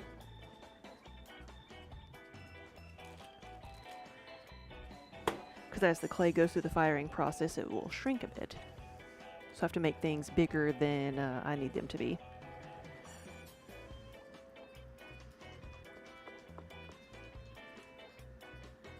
And I am measuring these as I go because I've got a guide set up in my OBS. So I can measure the height.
Jenny's like, would you still think it's super cool, right? So do I. Like, you couldn't have told me, like, you know, what, 10 years ago that I would be using a camera to measure my pieces.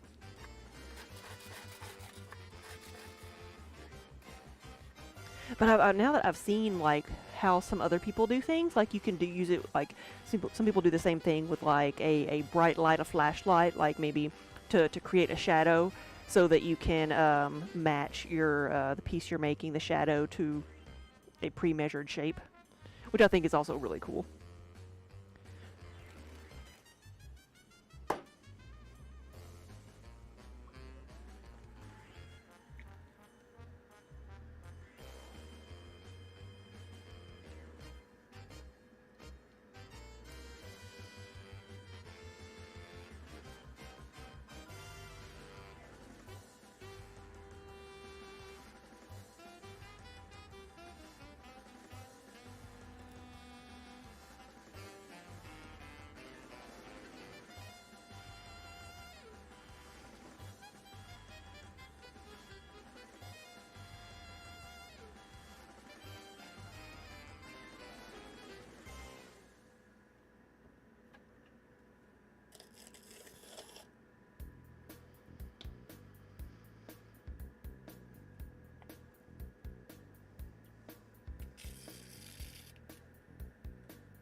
Yeah, Jenny, you're like, there was you thinking for months that I just made it imperfect every time.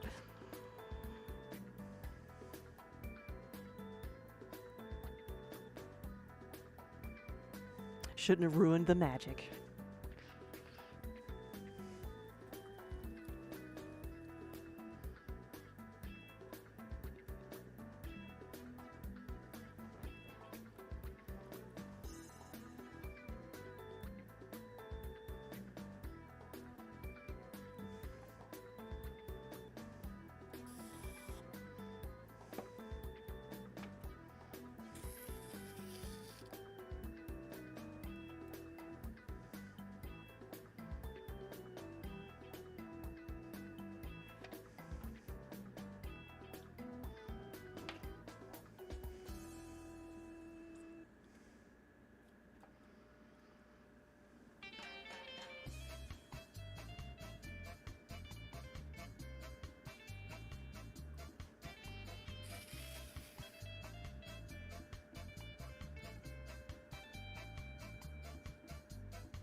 You can't see distance at all, like, because you're like short-sighted.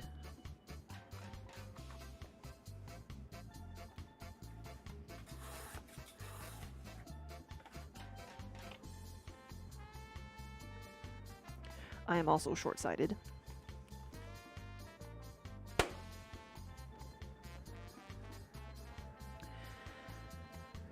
And I'm almost to the point of needing. I need bifocals, not almost. I need bifocals, but so up to the point now where I can't see close up or far away. Visual spatial skills, gotcha.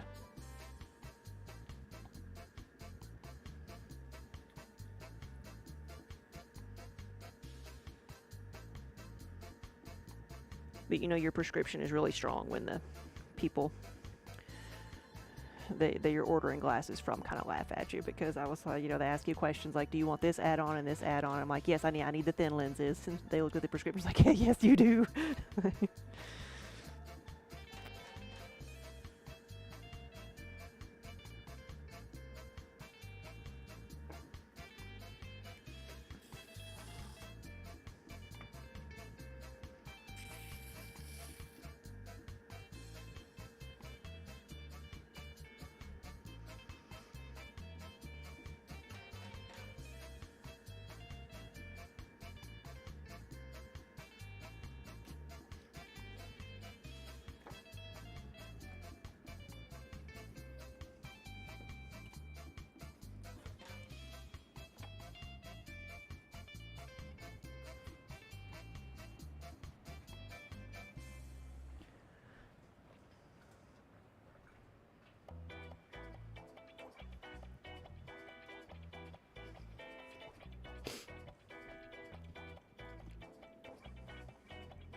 Oh, really? Like, if somebody asked you to draw something that's a foot long, you wouldn't be able to do it without a measuring tape because you have no idea. Gotcha.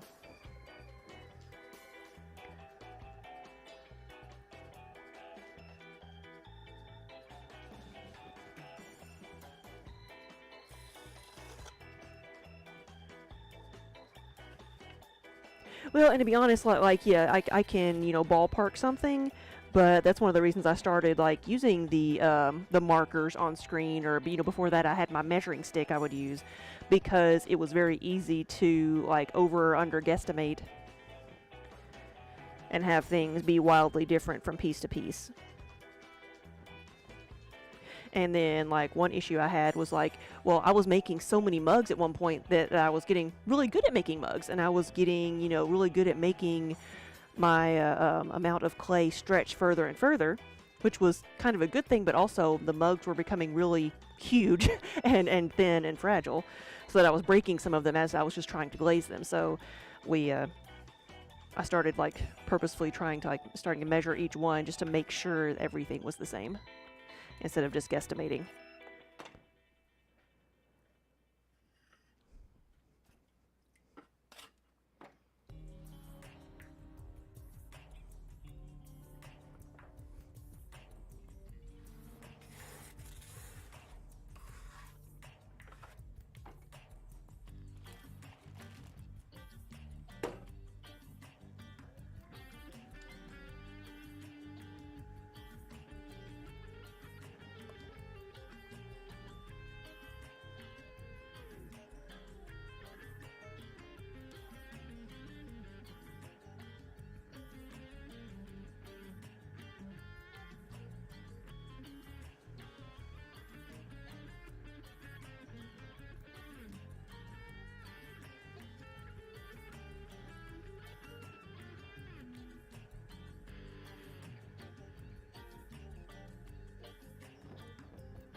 Well, kitten, thank you. That was number 50.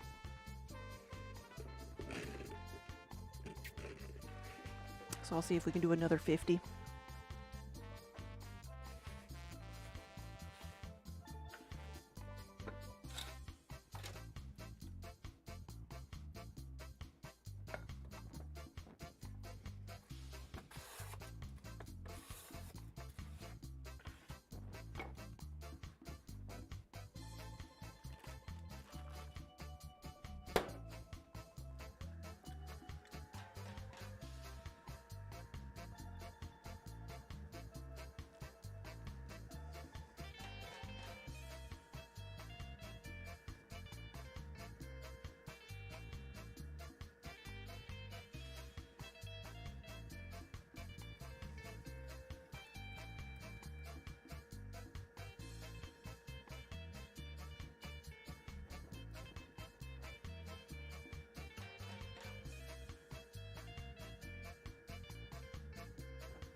So what would I say is my most multi-purpose item in the store that I could use for cooking, yarn, like bows, etc.?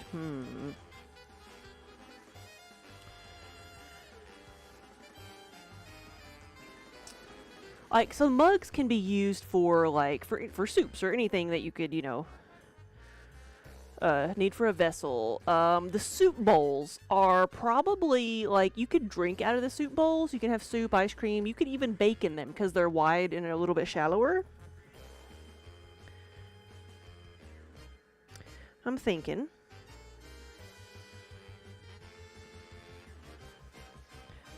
What could be something that could be used for cooking, eating, and, like, yarn?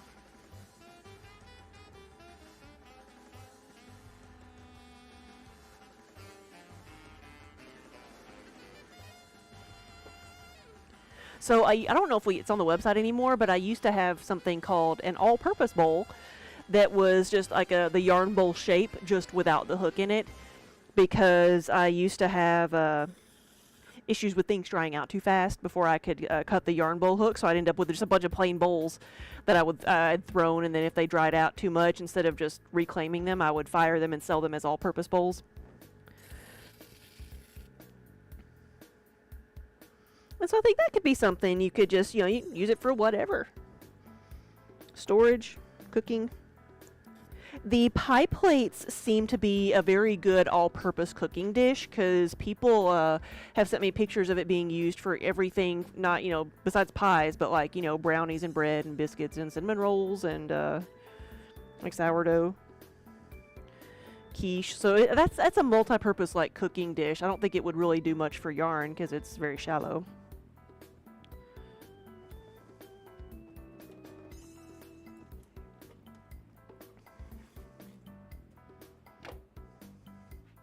I would say like one of the big mixing bowls or like the nesting bowl sets. They're probably, I mean, that's multiple pieces too, so that's, you know, might not fit your criteria of one piece.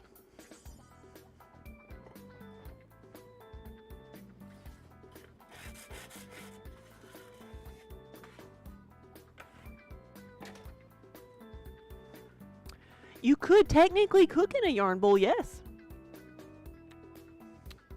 You could like, yeah, you fill it halfway up with batter, and then it just rises.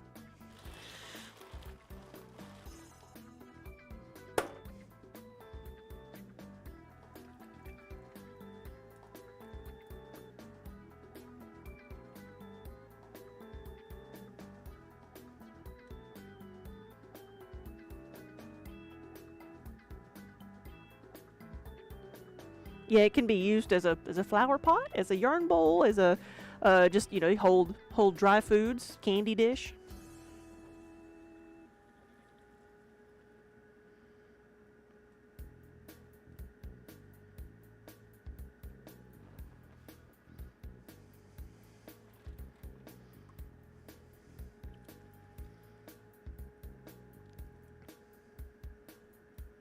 Yeah, when we were first just starting to sell the yarn bowls, it was kind of hard, like, to not say dishwasher, microwave, and oven safe, because we were used to saying that, but it's a yarn bowl and it doesn't matter.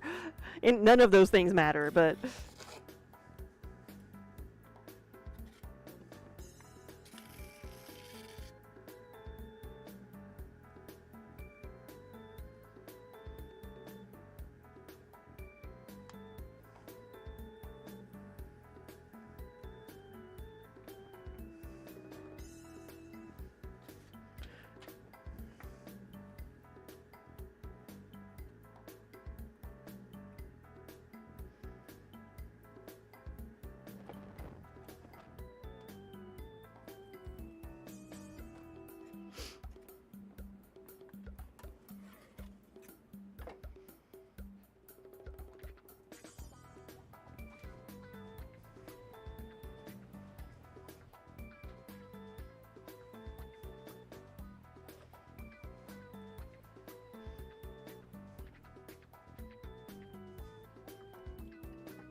yeah, because everything's food safe except for the raccoon ones. But yeah.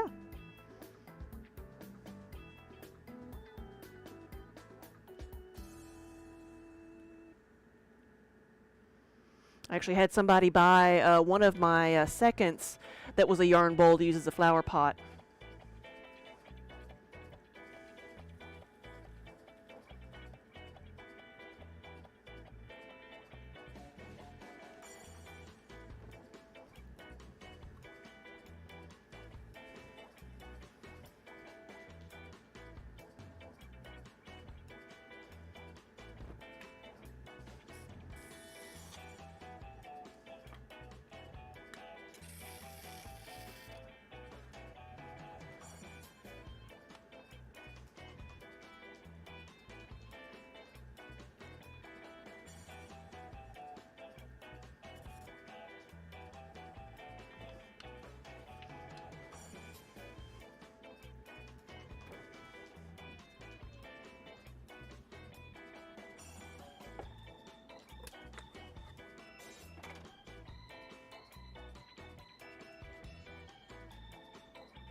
Yeah, I'll have to see which nesting bowl set it is. I have some that are just, round, and others that have like little like frilly edges on them. Now that is casserole dishes. The purple ones there.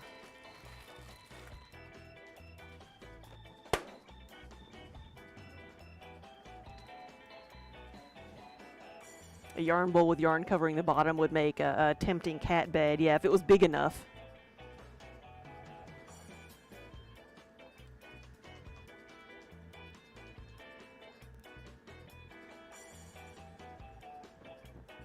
Like, one of our cats at home likes sleeping in the sink, like a bathroom sink, and so I've thought about, like, I wonder if they would like just like a really large bowl because it's cooler. I'm assuming they sleep there because it's cool. versus warm.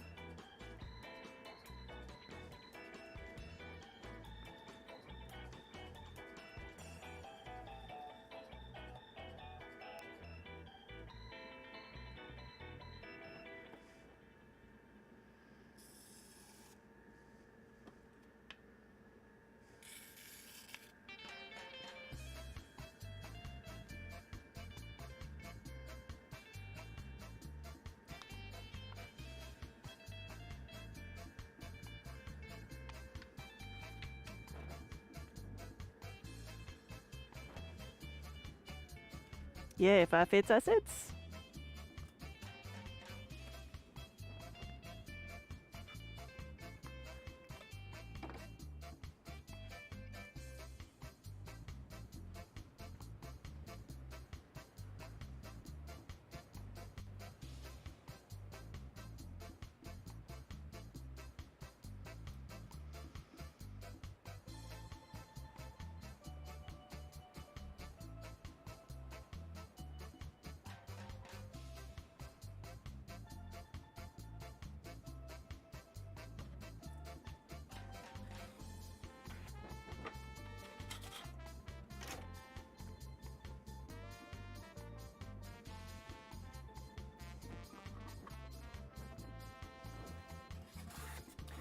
Yeah, or some cats' mottos. Even if I don't fits, I'm gonna still try to sit.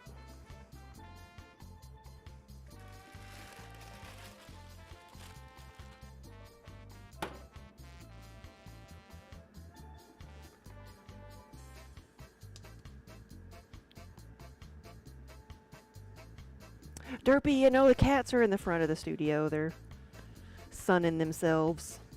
They've made an appearance a couple of times, but...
See you tomorrow.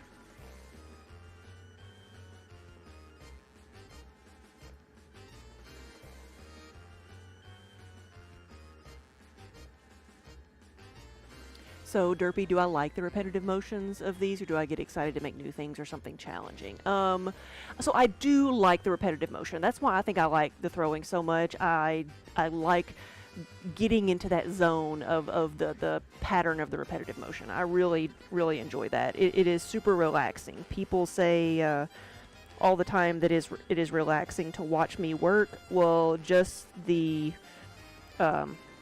motions of what I'm doing is very relaxing.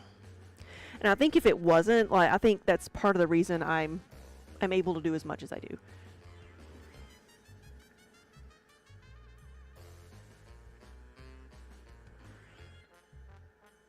There is always, like, going to be a bit of the anxiety, too, of, well, I've got to get so much done. You know, where do I start? But being able to just, like, get into the groove of doing this, like, it really helps. Do I get excited to make new things or something challenging? I do sometimes. But at the same time, I feel like sometimes I can't let myself go to that zone until I finish what I'm doing. And it's never done here, so I'm not like sitting here like getting bitter about having to do this and wishing I was doing something else. That's not where I'm at. I'm right now I'm pretty firmly in the I'm like happy that I'm given a reason to do this. I'm happy that I'm able to sell enough of these pieces that I'm able to do this.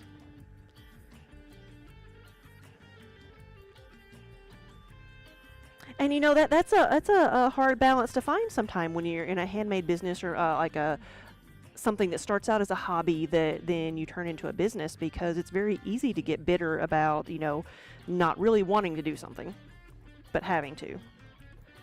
And I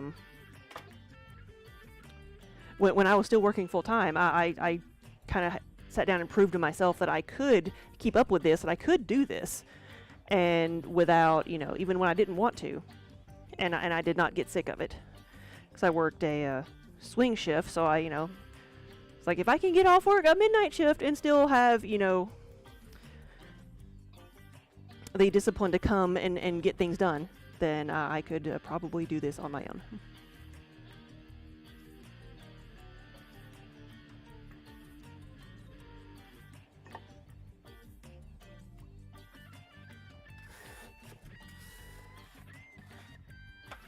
And another way to look at it too, when I'm looking at doing your own handmade business, is like I can work 40, 50 hours a week doing something I don't really care about, or I could work, doing something that I do enjoy, or that I am passionate about, and explore all the different ins and outs of it. So, and I've also said before, like when if I get burnt out on one part of the process, there's so many things that need to be done, I can move on to something else. And because everything is broken down into a process, like if ever I feel like paralyzed or overwhelmed because I've got so much that needs to be done, I can just say, okay, well, I'm just going to pick one thing and do that and work on that. And that gets the process started.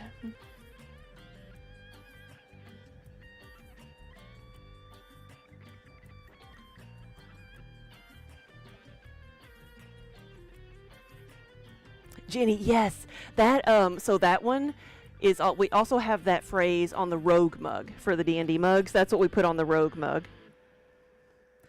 because there's a little small like text on each of the D&D classes, and that's what's on the Rogue. That one, so in my defense, I was left unsupervised, and the Necromancer mug are my two favorites, because the Necromancer says, "Making friends and influencing people."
Right, right. You can't repeat them all here, can you, Jetty? But yeah, the not safe for work mugs. That's the category. We have to be careful when categorizing them too, like so they don't get flagged.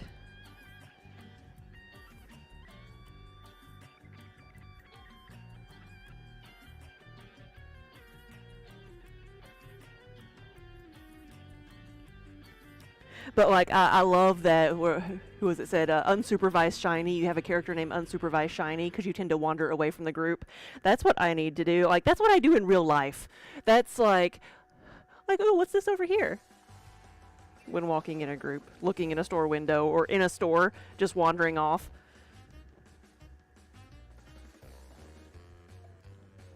And I have so many memories of doing this, like with my mother and grandmother. Like we would go somewhere, go shopping in a department store, and kind of just all wander off in our own ways, different areas. And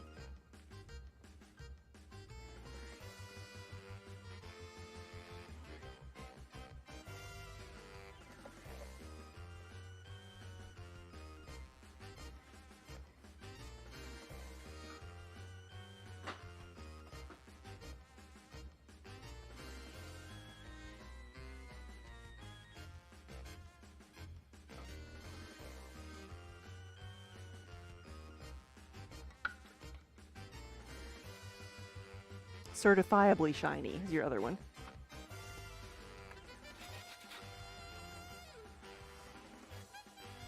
So, somebody asked about like Harry Potter, like plates, mugs, and bowls.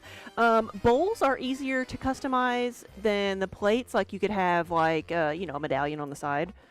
The plates I could put something around the rim. We could make a plate with a bigger rim. My plates that I usually make don't tend to have a rim on them, or not like a big flat rim. They tend to be more just like really shallow bowls. Because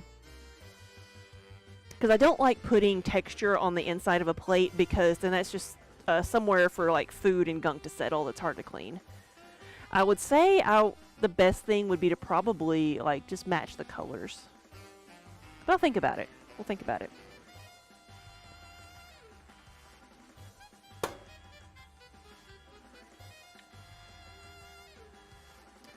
Remind you of the dogs in Up, yes. Squirrel. Doug. His name was Doug, right? Yeah. The last time we were at Disney World, like we went to the Animal Kingdom, and they had the Up characters. They had the little boy Russell and the dog Doug. And if somebody says squirrel, he will like stop whatever he's doing and just point. Or he did at one point. I'm sure that can be abused and be very frustrating after a while.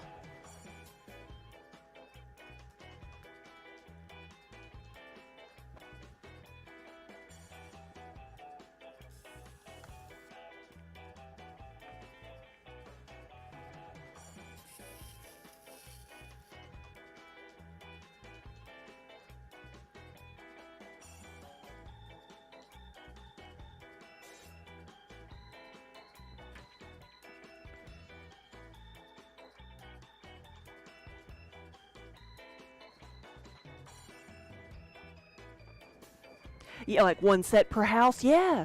And the 4 different colors.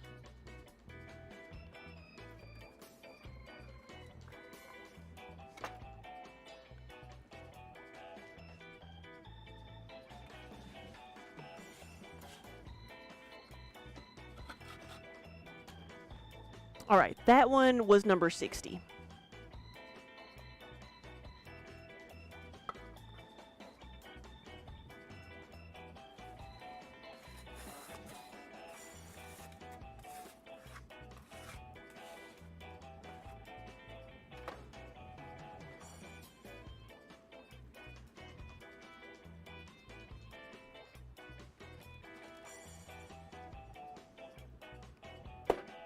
I mean, yeah, so for the Harry Potter mugs that I make, I use, well, red and yellow and denim blue, and then the green, which course, all the solid ones are on that side.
You're in a Harry Potter themed guild. You're called Dobby is Free with the tag of sock, yes. That is one of the more popular ones I have for the Harry Potter ones, like is the Dobby sock. Because it just says, Master has knitted Dobby a sock.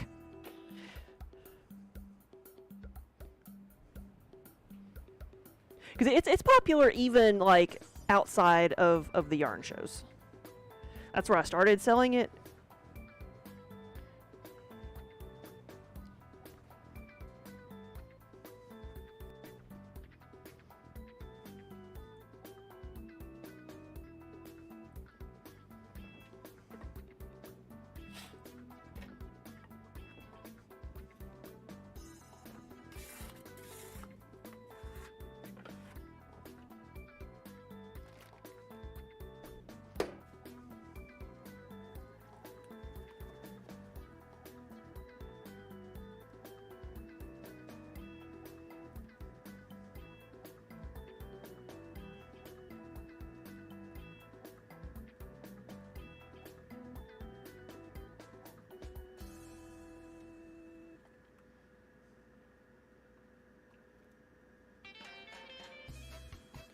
I agree, Chaotic Kitten, I agree.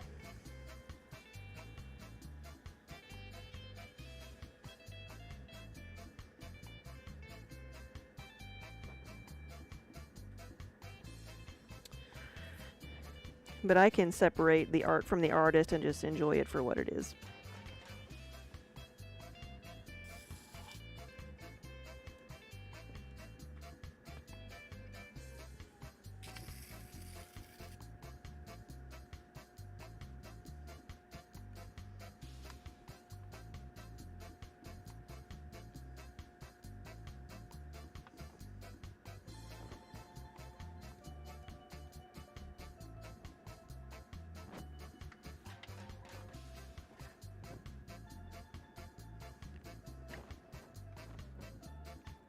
Yeah, the unicorn. It's hard to see up here because it's kind of it's the shine, the glare. You can't really see the pink and purple.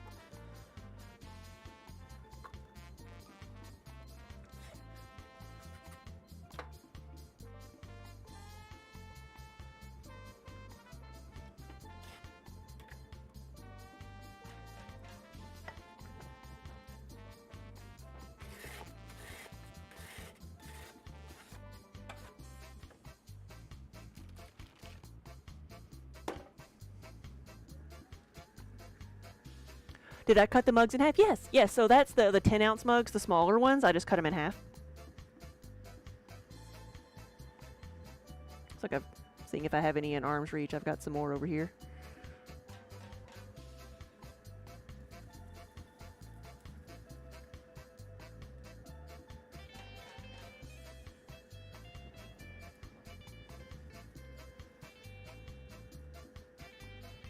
Yeah, and I took the two framed displays with me to my wholesale shows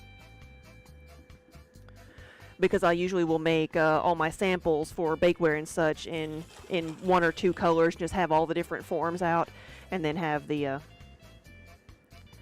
color chart there so people can see all the different options without having to make a bajillion pieces, you know, in all the different colors.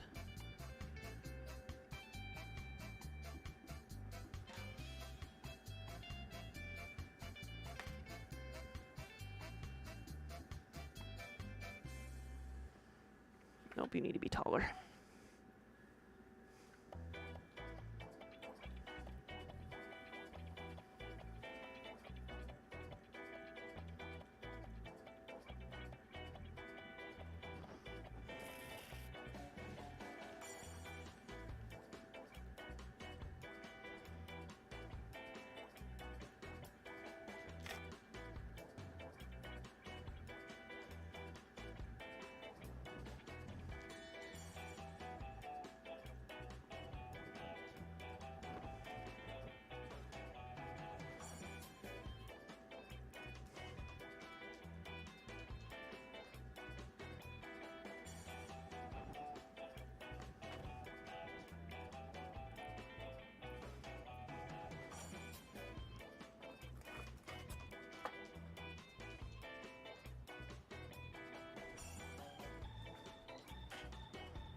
Yeah, I actually made some yarn bells yesterday. Because I had one on order. The yarn bells are actually one of the older pieces we've made. Because it was goes back to the yarn bowls and such. So we've made those for a very long time. I just don't know if we haven't had them on the website the entire time. So here was one. We did have one in arm's reach. So this was this is like one of the test tiles. I just literally cut the mug in half. So you can see what the walls tend to look like and how thick the bottoms are.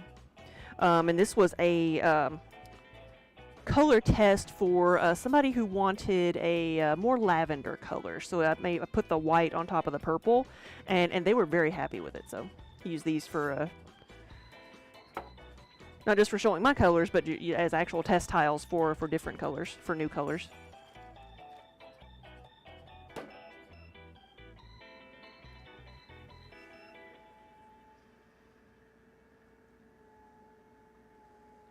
Yeah, the yarn bells come with a plate and then the dome that will go over the yarn. And they can be customized too. I usually only make them on purpose for, well, orders and then for the shows.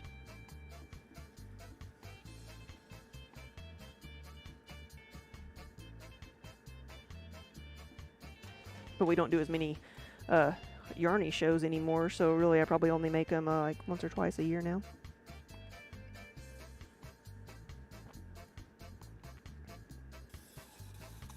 Kind of like the animal yarn bowls and stuff.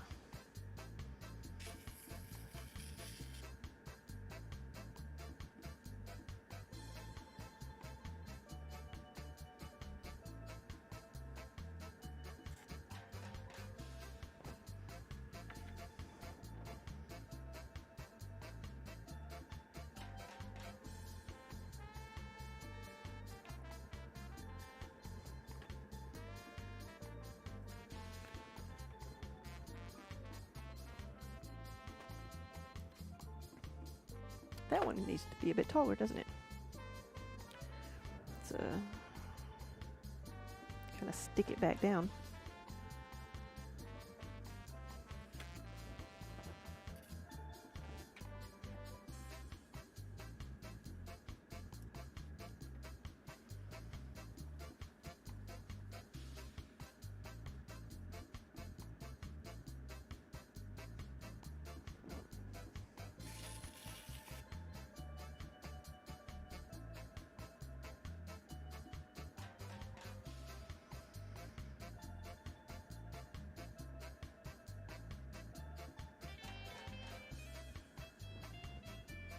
There we go. Much better. Much, much better.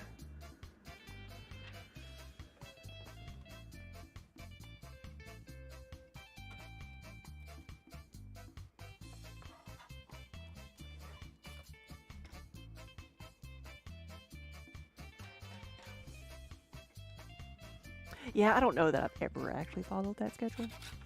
But yes, we need to probably just update it and take it down. usually whatever I am doing for the day is what ends up happening.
Really? So Jenny, we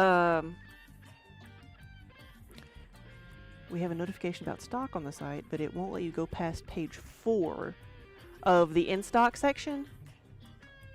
Like, it says there's more pages, but it won't let you go past page 4. I'll have to check and see what's up with that. I'll have to see if it's like, if there's no page 4, or why it's not doing it. Or no page 5 or whatever.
You're browsing by category now.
We've got some visitors. Megan, hey, thank you for the raid. I was looking at our website to see so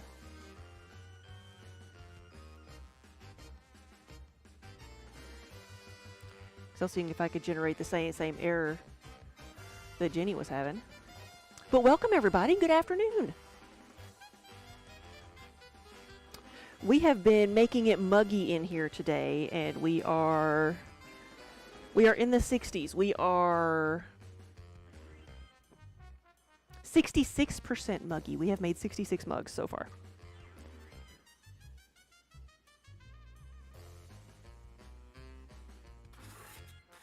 But good afternoon, happy Monday. What's Megan been working on?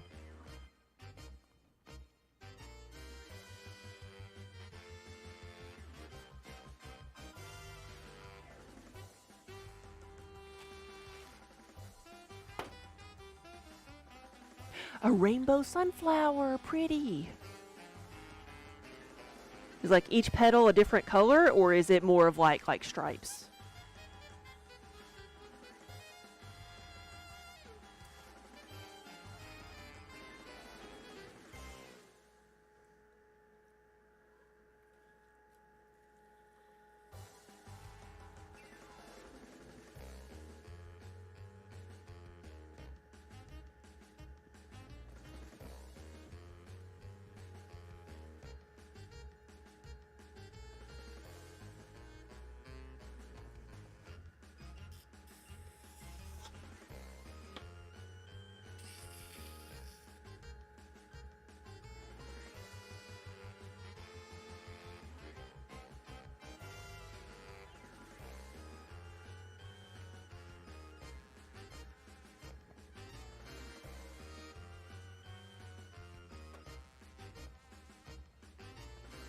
What do we have? So this is a 67.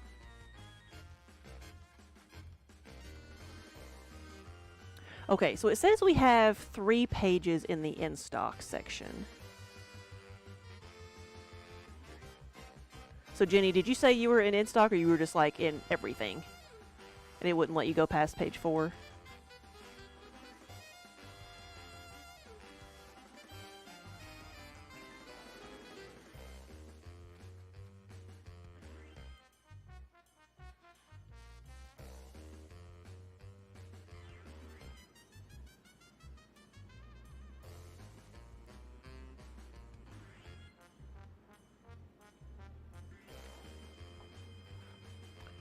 Okay. It wouldn't let me go, like, it had 1, 2, 3, 4, and then ... and then it was like, would you like to go to page 72? And it let me go to page 72. So, I wonder, I'll have to see what that little glitch is. It's like, what's wrong with page number 5?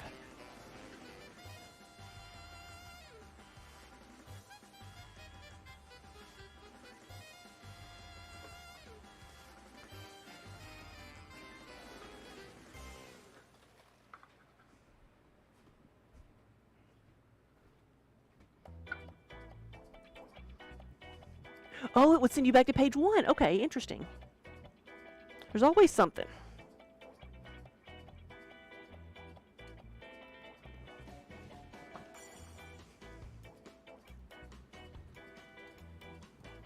So go to page 72 and work your way back.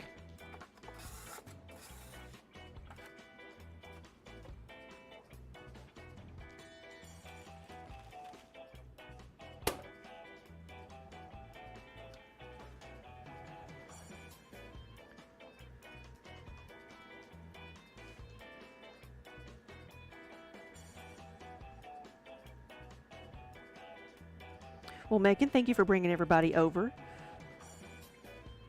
If you need to head out and finish whatever you were doing, do after stream stuff, then go right ahead.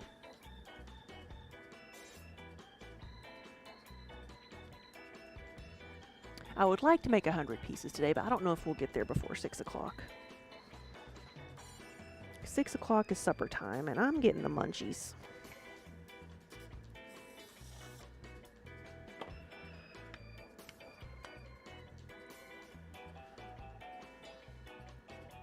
Got some things to do before dinner? Yeah, we'll have a good one. Their favorite is jade over iron. Yes, that is like one of my original combos. Those are glazes that I still make. And all may not be lost. I may still be able to make some of them. We'll have to do some tests. Like the jade and iron, so it's up here if I move my arm. It's the top one, the second one up there. There. And the iron by itself and the jade by itself are, like I said, two of the glazes I make. But multiple ingredients in both of them. Some are used in both, some are not, but are no longer on this earth. And I mean that literally, because like the for the jade, I've got another I could make the jade for another year or two, because I've got like a 50-pound bag of talc, which is no longer, like the Texas talc is no longer available.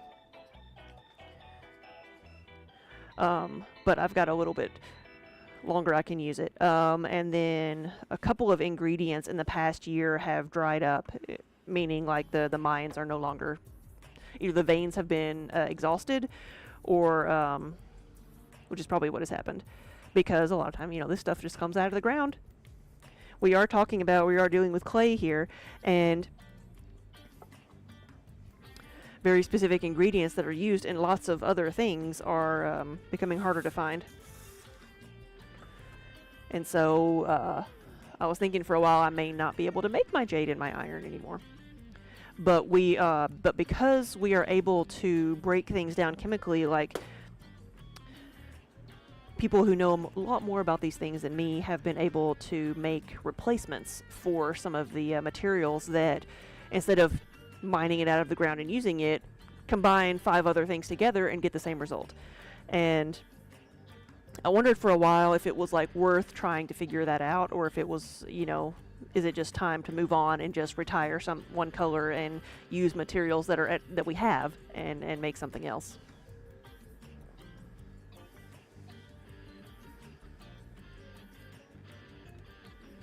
Well, yeah, the iron glaze, it's I don't have a fancy, like super fancy name for it. We call it Carlsbad, but the colorant is red iron oxide. It's a very traditional color because it's, very, very common, especially in our area. Any clay around here that you just dig out of the ground is going to have a high iron content. And so usually be a darker clay.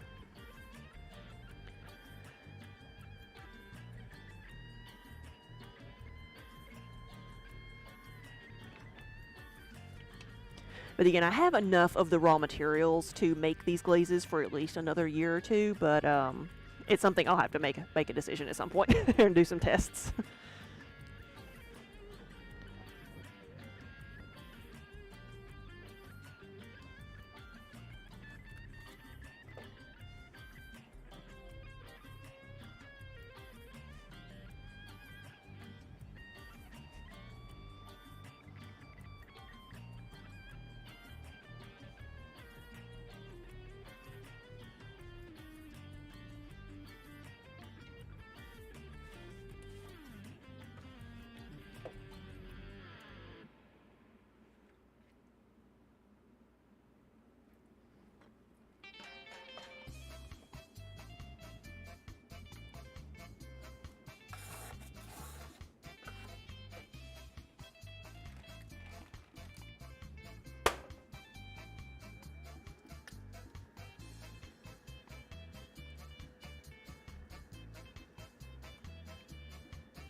Oh, Jenny, puts in an order for everything in jade and iron.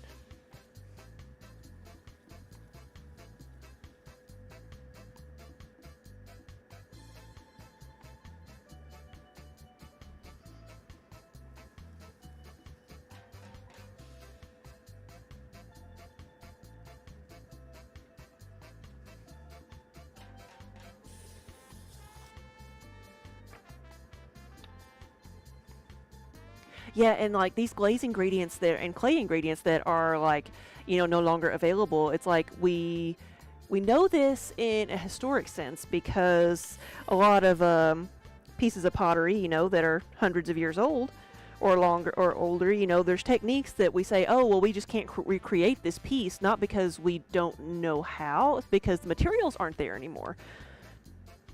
And that's, one of the ways you can date a piece sometimes is, oh, what are the materials? What color is it? Okay, it has to be before this time then. But just in the last couple of years, there have been several ingredients that are very commonly widely used that are just now gone.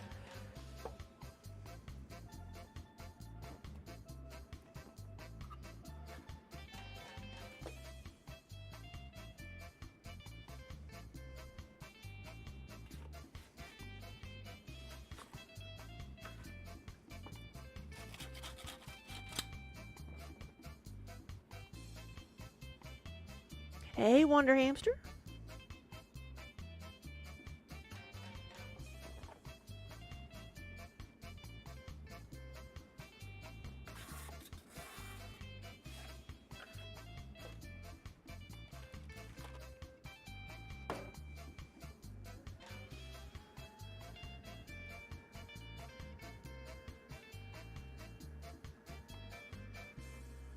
Let's see. What number am I at? There's one there. There's, oh, that was number 70.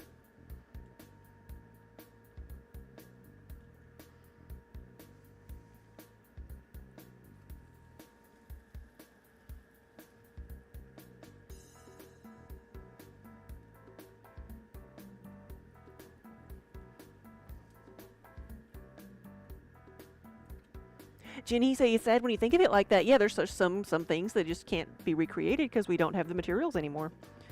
And one of the materials that was no longer available, it was one of the first ones. It's not because the material is no longer there. The mine is still there, but somebody bought the mine, like a tile company bought this mine so they could have this material and then just stop selling it to anybody else. So there was a huge panic. It wasn't like it was running out. Like I think some of the other materials, there may have been a warning. People may have known for a couple of years. Okay, well, because the prices have been going up, and like, you know what, this is only going to be available for a little bit longer because we're almost out. But this one was like overnight. Suddenly, you can't get it anymore.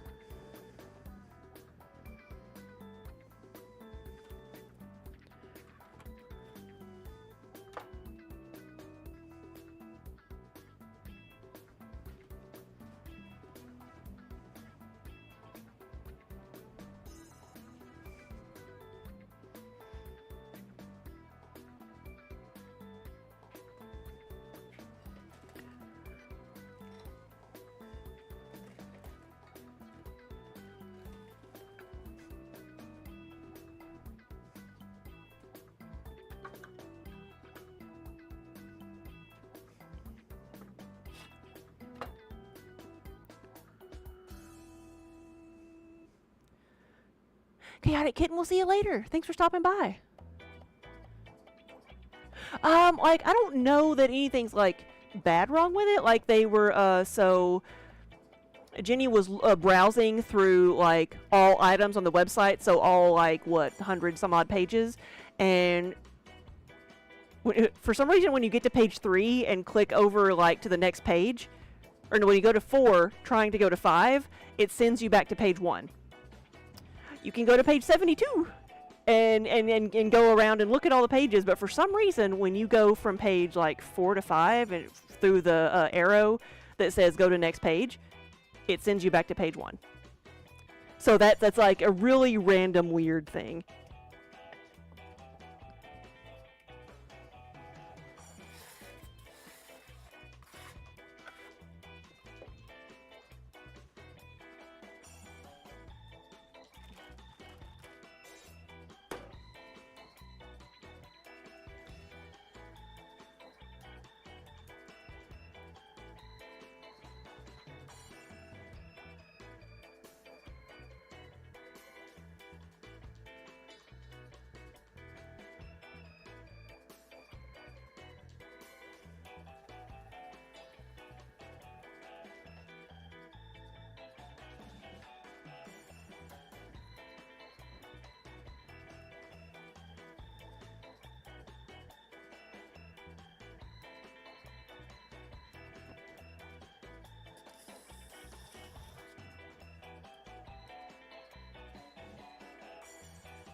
Well, oh, so, okay, so that you know what that means then. Okay.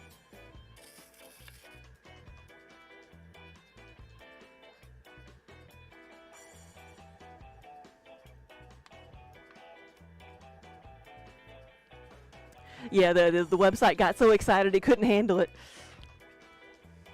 Actually, we have had like Twitch viewers give the website the hug of death before. We have had so many people try to go at once. At first, our web guy thought we were being hacked because like he was seeing so much activity and like what is this? No, sorry, it's just we had a lot of people. Oh, good question. What browser, Jenny? It was I'm using Chrome, and because I opened it up here to see if I could get the same problem, and so I'm on Chrome.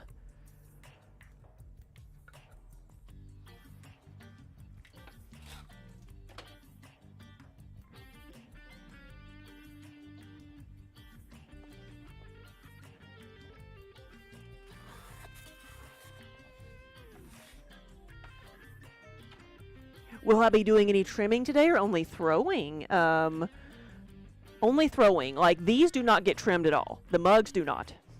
There are very few things that I trim.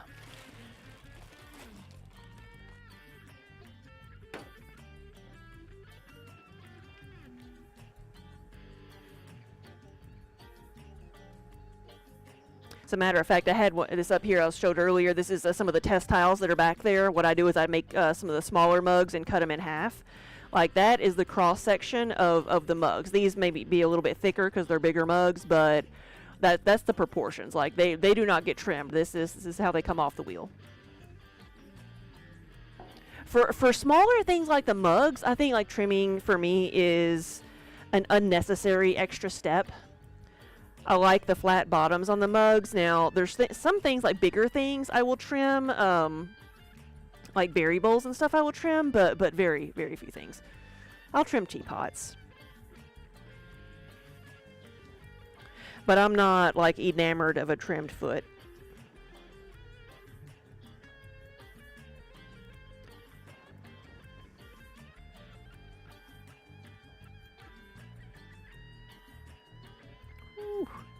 Wibbly wobbly. So I didn't miss you. Did you do you do pottery as well?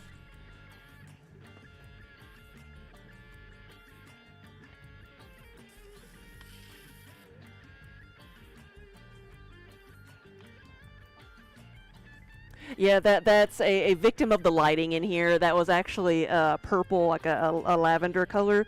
That was a glaze test I did for somebody who was looking for like a light lavender color, and I said this is the best I can do, and they liked it.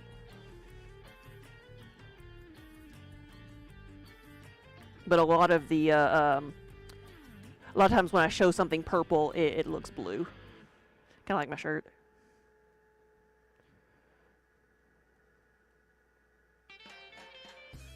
Do I mix my own glazes? We were just talking about glazes. Some of them I do. There's some that I mix from my own recipes, but a lot of them I buy commercially. I buy them in bulk dry because I'm in southern Kentucky, and in Nashville, which is only about an hour away, is where Opulence glazes are manufactured. So I use those because, well, for one thing, I don't have to ship them, and it's a local company. And most importantly, they are very reliable glazes. And I don't have to worry about, they're consistent. I don't have to worry about testing them each time or worry about the, messing up or for something that they may not be food safe.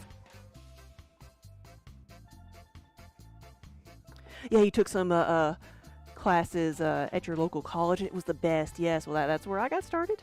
Yeah, that's where I took my first class.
Oh, there it is. You know what that is? That's the pug mill. That is the pug. That's the height of the pug mill arm. When I walked into it.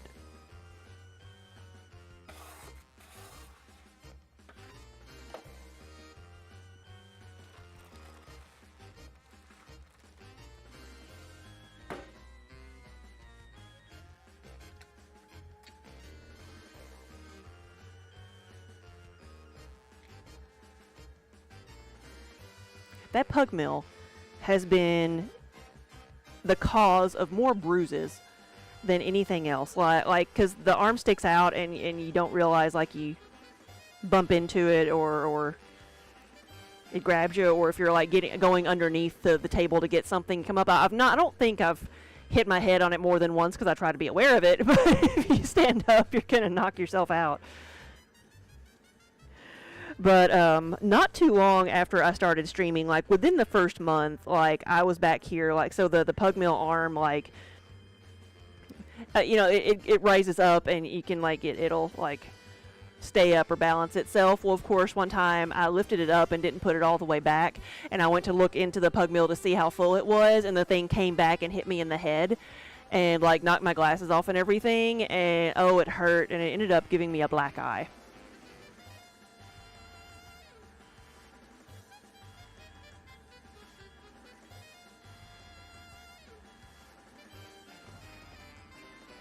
Yeah, clumsy girl is clumsy. Yes, yes. And like, of course, it didn't show up till the next morning. I didn't tell Daniel what I'd done or anything because I was embarrassed. But he saw that and he's like, "Chat's gonna send me to jail."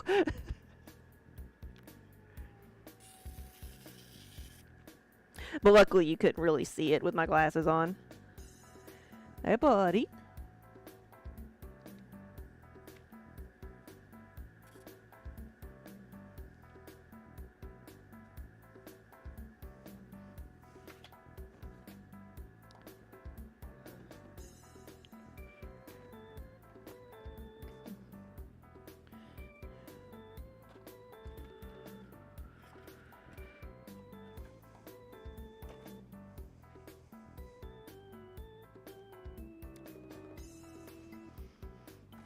Is it approaching treat time, buddy? There you go.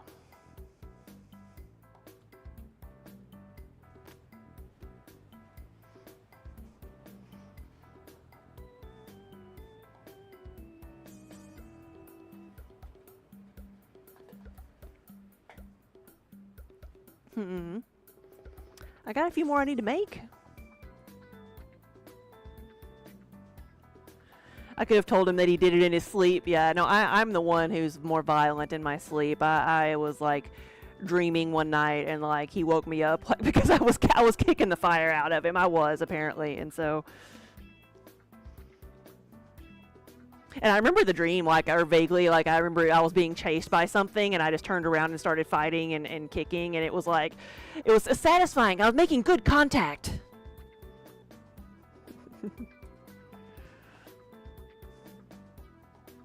Wonder Hamster, I'm hungry too. Kiba's like, it is time for treats. So it might be a good place to stop.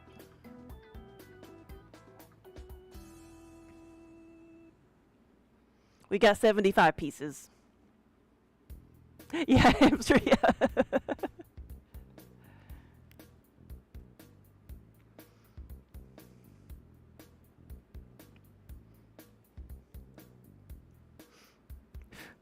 Cat fluff everywhere.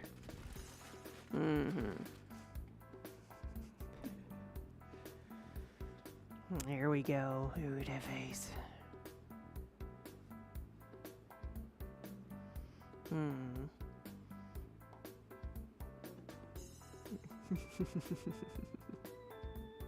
You wanted to cuddle, cat. You wanted to cuddle.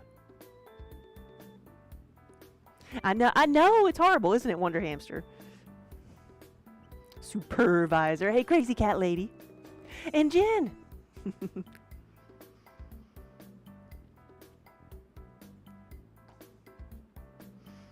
We gonna go for a spin?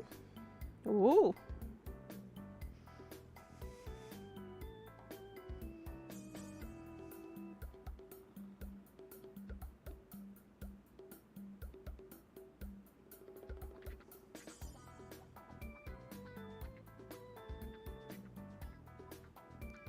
And hi. Yeah, yes. Hello.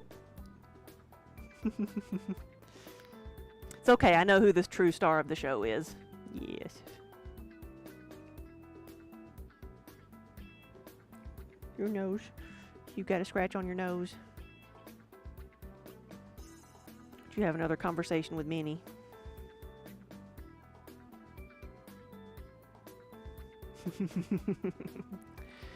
He's like, finally. The attention I deserve.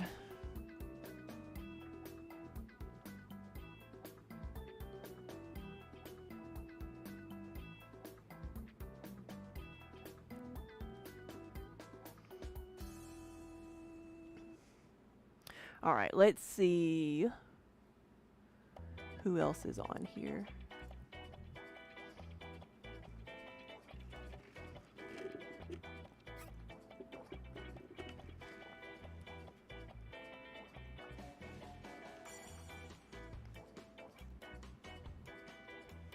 Someone's name is Miscellaneous. That's kind of awesome.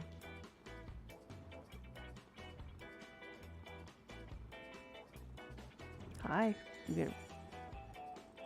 Sometimes if I'm not paying attention to him, he'll like reach up and try to bite the mic.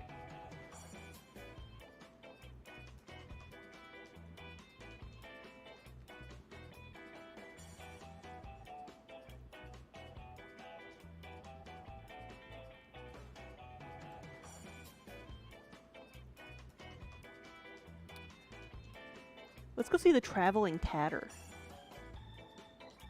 Tatting, not tattoos. Tatting, as in lace. Oh, was he smiling?